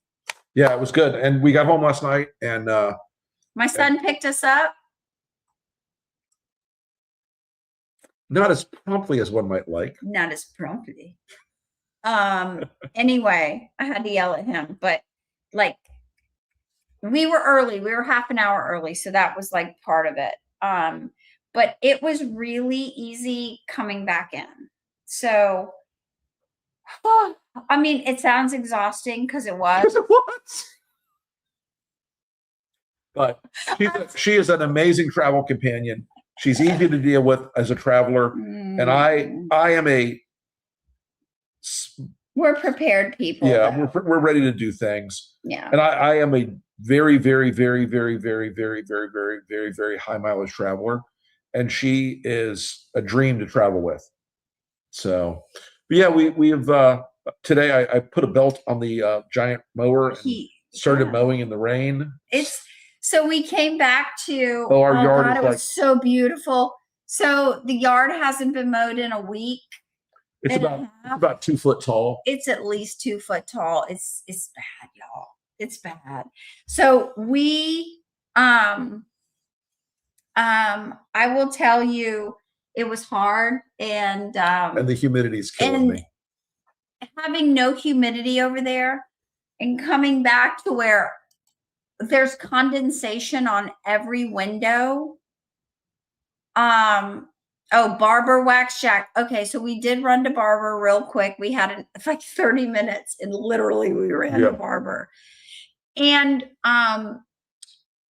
if you go there, all I have to say is we already have we have Barber here. We already have our Barber gear here. We have got Barber gear here. That we own, but it's so different when you shop at Barber there. Yeah. Renee got a very fetching raincoat. I got a raincoat. Like a trench coat, but different. Anyway, it is too hot and too humid, and it is hard to live here because I'm telling you, we got back and it's like somebody throws a diaper over your head. So hot, and just to go outside, it's so gross. And it's August. And it's August now. We're about to enter the we're on paper past the peak of the summer on paper.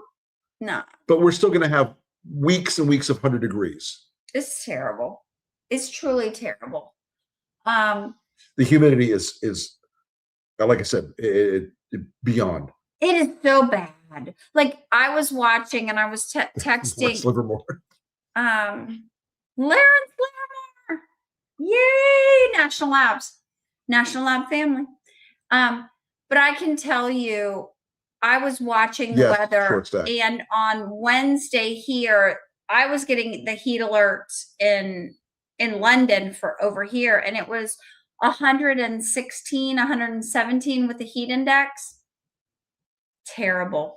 Can we stay home now? So for a couple of weeks, maybe ish. we got a baby visit on the deck. Yep.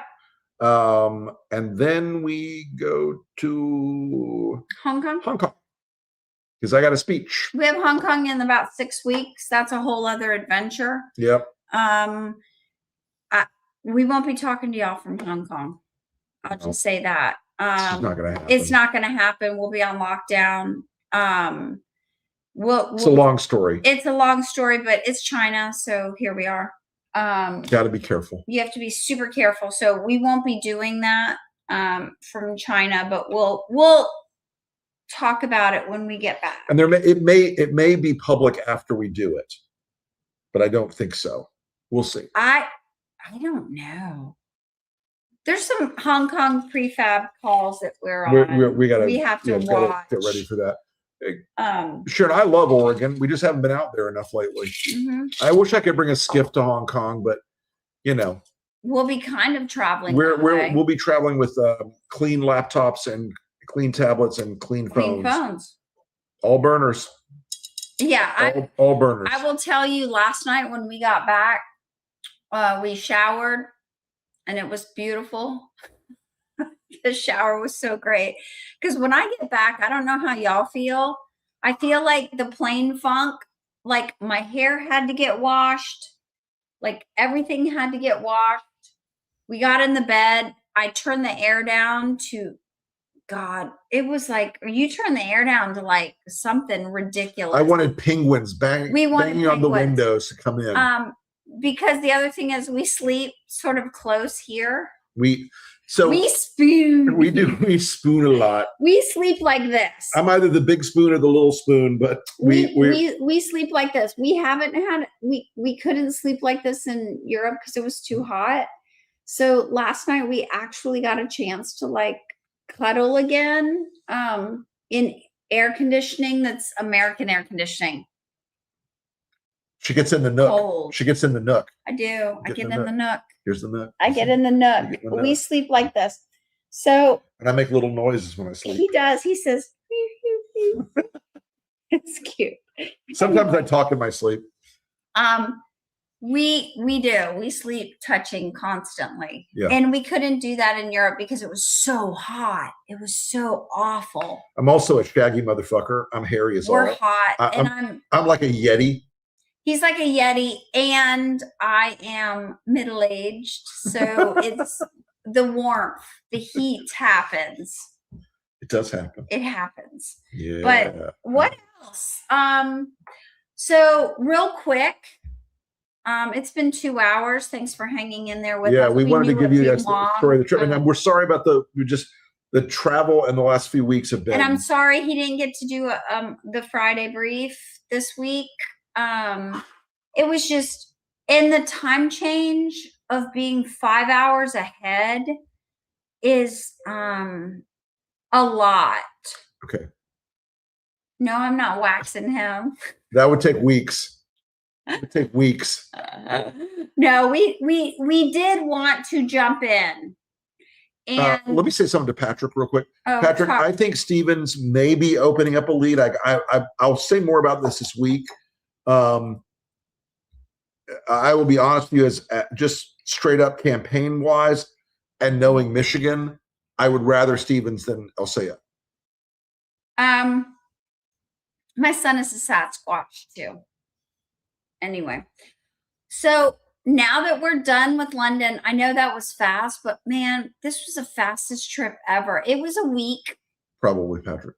And it was fast. We did have some fun moments, but so much work, so much talking, so many people, so much good information. Like, it was wonderful. Like, I love to talk to people. I love to talk to people, why they're here, how they get there, what brought them there, all the things. Fascinating. But we also, we need to really talk about, we are 90 days. 94. Not something like that. 92. Whatever the fuck it is. I'm so lost right now. I got nothing. We're 92 because today's the 1st. That's on Half Moon Street. That's when the morning we left. Yep. Oh, real quick. Yesterday. I posted a thing about like, what do y'all travel in? Ladies, I traveled in Spanx this time. Not the stretchy underpants. I have those too. But I bought the Air Essentials. I'm in the quarter zip or half zip top. And then I have it's almost like a stretchy shirt-ish under. And then I bought the barrel leg pants on the sale. And I will tell you, I took a chance because their final sale.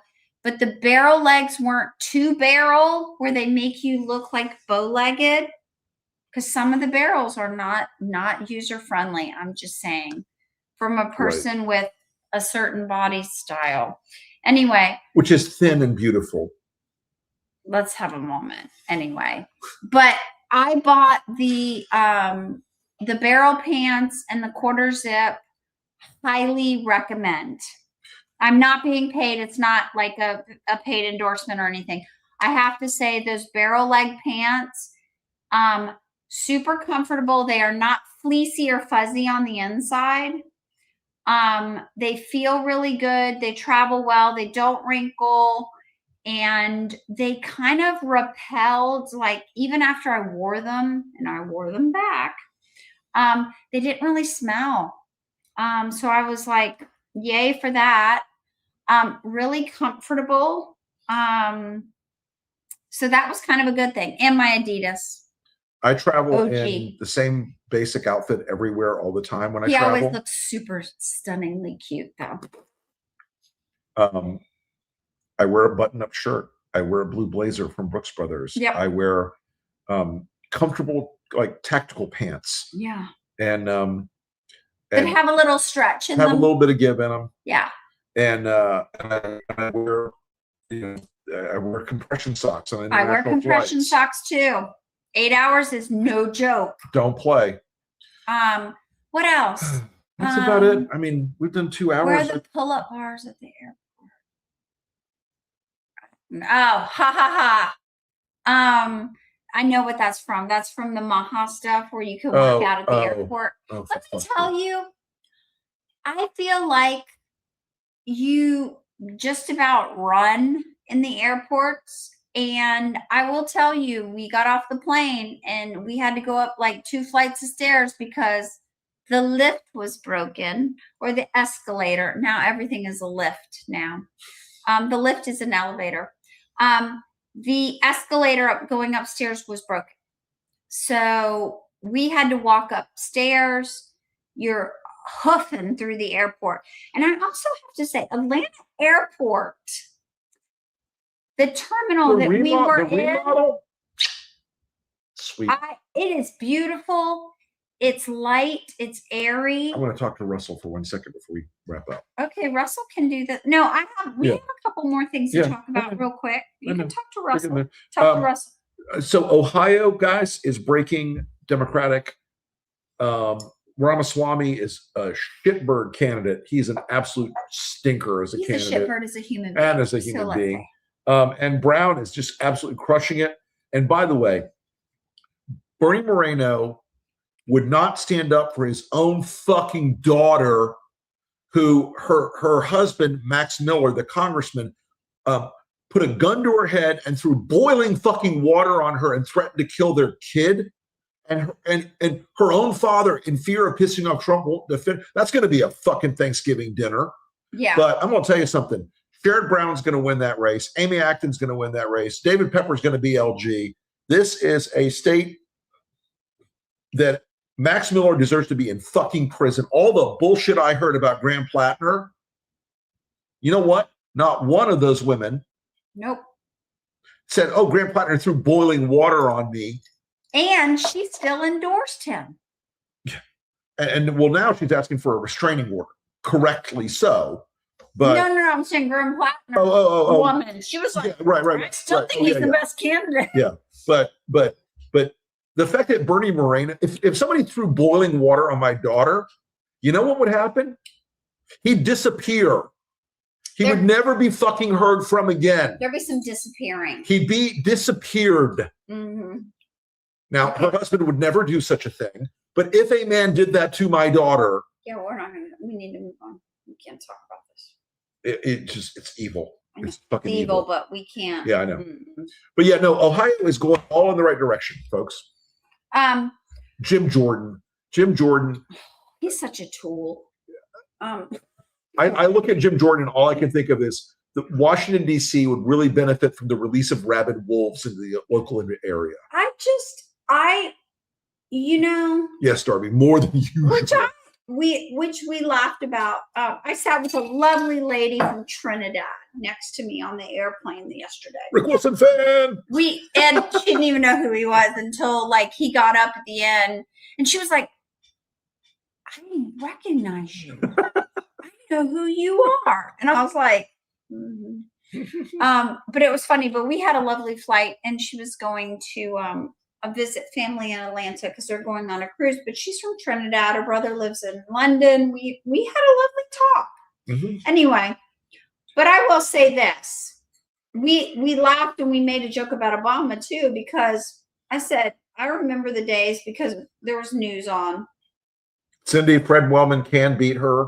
It's still an uphill climb, but she's really doing nothing. I dislike her a lot. You know, the worst thing that Obama ever did was wear the tan suit. I mean, like, and these guys are all just horrible human beings. Horrible human beings. But there was the thing about when we were there, I love to watch the BBC. I love the BBC because the journalists on the BBC are brutal at people. If you didn't see, by the way, The Economist, another British pub, that woman tore Elon Musk's asshole out, beat him to death. Yeah. I mean, he was dragging nothing. This cat's trying to drink your drink. What are you doing, Elton? Elton says that. He's like, I don't get a cocktail. What's this? What's the service around here, lady? Elton is licking his chops, trying to get my cocktail. He's waking up because it's 6 o'clock, so it's dinner time for the cats. Yeah, it is dinner time. Well, folks, we've had you guys for 2 hours. Is there any other things that we need to talk about? You know, I think. So a couple of things. Early voting starts in a week in Florida. Yep. Check your registration. Please check your registration. I'm an early voter. I know. I did. Oh, you know what I wanted to see? Because I went on a rant before about postcards. Oh, God. And I will tell you this. Mailers that I hate, and everybody agreed, we all hate the mailers. I hate the mailers. I do. I got a postcard. I'm going to just show it. Ready to vote in 2026. There's voting information on here. There's 2 QR codes for Leon Votes. That's our county. And mail ballots. And I will tell you, this is a postcard that I can deal with. Handwritten. Yeah. And Cheryl. Cheryl, I'm a fellow voter. Thank you for writing this postcard, handwritten to us. I really appreciate anything that's like this. This is all handwritten. And I'm here for this. So that is a postcard I can deal with, because the rest of this stuff. Let's talk about Iran real quick. Iran, and then we will. We will let you guys go and we'll let you guys go and have your Saturday. Have your Saturday. So listen, we are at the precipice of a strategic defeat in Iran of unprecedented scale. We are running out quickly of precision-guided weapons. There is no world in which the attacks on Iran that Trump is proposing on their energy infrastructure and on their water infrastructure That's human rights. are right not there. war crimes. Those are war crimes. I'll tell you an interesting story that I have some personal experience on. When we were planning the air war against Iraq in 1991, we were very careful not to strike dams, water treatment plants, electrical processing, electrical generation systems. We did knock out some communications stuff, but those things are water and power are war crimes. Yep. And listen, Pete Hexa thinks he's never going to be responsible for them, but he's a war criminal if he does this. And I think that the box we're in that they don't understand yet is Iran will respond in kind and attack all the water infrastructure and oil infrastructure in the Gulf, and it will cause more economic damage. And so there is no other way. Yes, Malcolm's stuff is great, Johnny. He's a good friend. Malcolm Nance is great guy. Chef's kiss. This disaster is not getting less disastrous. Nope. And we have a lot more to talk about it. I don't know. How nice of us not to commit war crimes. We had lawyers back then who said, "Hey, don't commit war crimes, idiots." So we didn't. I don't know. Anyway, I feel about some of this stuff. Oh, let's talk about. I have questions because we were on the flight when the Camp David stuff happened yesterday. What's that about? So my question is, he was in the White House and he left the White House to go to Camp David to have a cabinet meeting. And by the way, and we know he didn't just have a cabinet meeting in Camp David because he hates Camp David. He hates it. Do you think that man likes anything? That correct, Cynthia Rice? That is our theory also. Every time he goes to Camp David now, every 6 weeks or whatever, it's close to that, he's going for medical treatment because they're going to roll the trucks in there, unload everything he needs. And they're there. The trucks are there 2 days before. Yeah, where before nobody the press can is see there. him. And he's there. But the fact that what they ended up doing, it had to have been, they disguised the cabinet meeting there because then he went to Bedminster. So you know that they were there for the cabinet meeting, but then to get his tune-up or his... And by the way, guys, just so you know, the evolution of moving all those people, all those cabinet members to Camp David, they all have to fly in choppers. They all have to be. It's a jajillion. It is a super complex, like $25,000 a pop, or more. So, and then, yes, is he dying? Yes. Do we know what they're doing? We still don't know what they're doing. One more thing I want to say, and we do have to go, guys. We got to let you go. 7 weeks is the golfing thing, Brian. Judge Jeanine Pirro, a couple of weeks ago, came out and said, "Oh, David Hearn, the former Olympian, he deliberately slashed the pool. He violently sabotaged the reflecting pool." Well, yesterday, right around Judge Box of Wine time at 5 o'clock, they came out and said he hadn't done that. They want to dismiss the charges now. Every fucking person who was involved in that prosecution needs to have their goddamn law license yanked. And Mitch McConnell, I'm sorry, guys. I know the GW hospital. I went to GW. I know exactly where it is. It's got like 27 entrances on the ground floor. And if the goddamn press can't find one person to sneak upstairs and see if they can see Mitch McConnell, Aaron Parnas has been going to see if they are full of shit. You watch. They're going to come out on the 3rd, which is the deadline, and go, "He's dead. Last night, sadly, Mitch McConnell has passed on to his eternal rest." And you know what? It is. If you haven't seen the clip on CNN where Scott Jennings is asked by another panel member, "Why don't you FaceTime Mitch with us right now?" And he looked like somebody had killed his dog. It was glorious. I just, they've opened the gates. The barbecue is going. The cocktails are being poured. Moving on. That man, and I don't make light of the dead, but the fact that they've been doing this for a month now is out of control. Yeah, it's a lie and a scam, and honestly, the country deserves a lot better. His constituents deserve better. His governor deserves better. Yeah. Like, it's a crime. Yeah, he could just be incapacitated at a level, Patrick, that he will not recover from. Which means that's a crime too.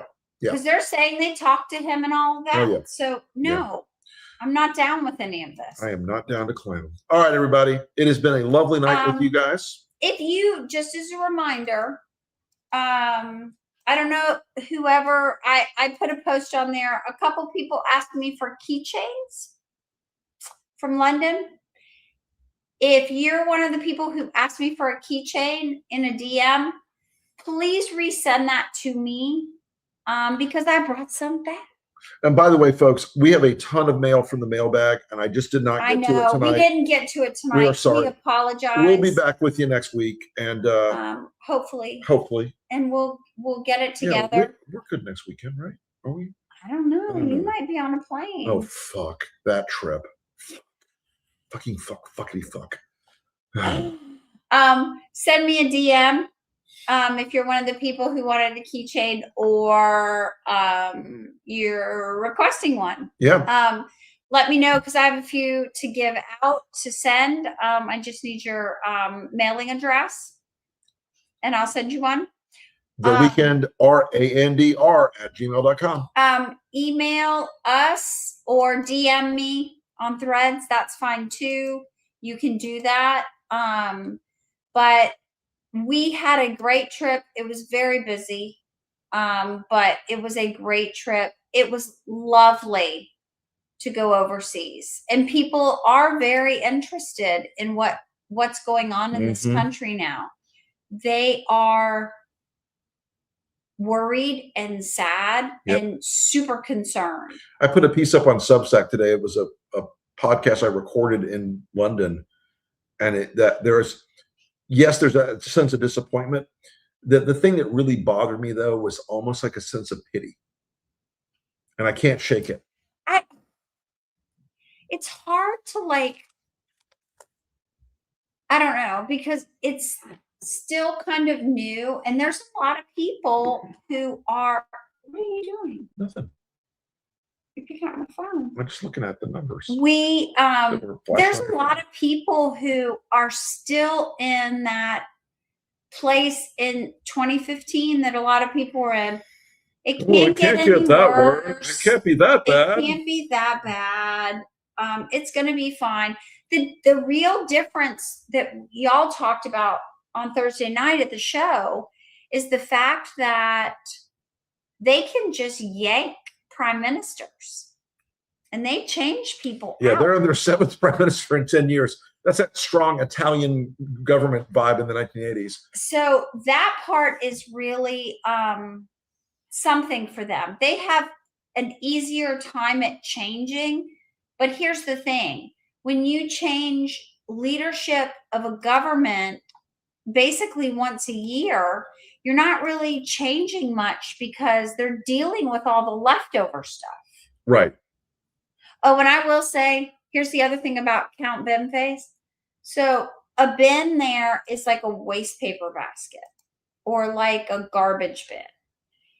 And the thing that cracked me up, they had these big bins, trash bins, like at WOMAD, and then we were getting directions by turn left at the wheelie bin. Everything's a wheelie bin now, and so they will now be wheelie bins. Right, they're now wheelie bins. All right, folks, we're gonna go. We appreciate you guys as always, and we will see you again next time here on the Weekend R&R. Thanks, everybody.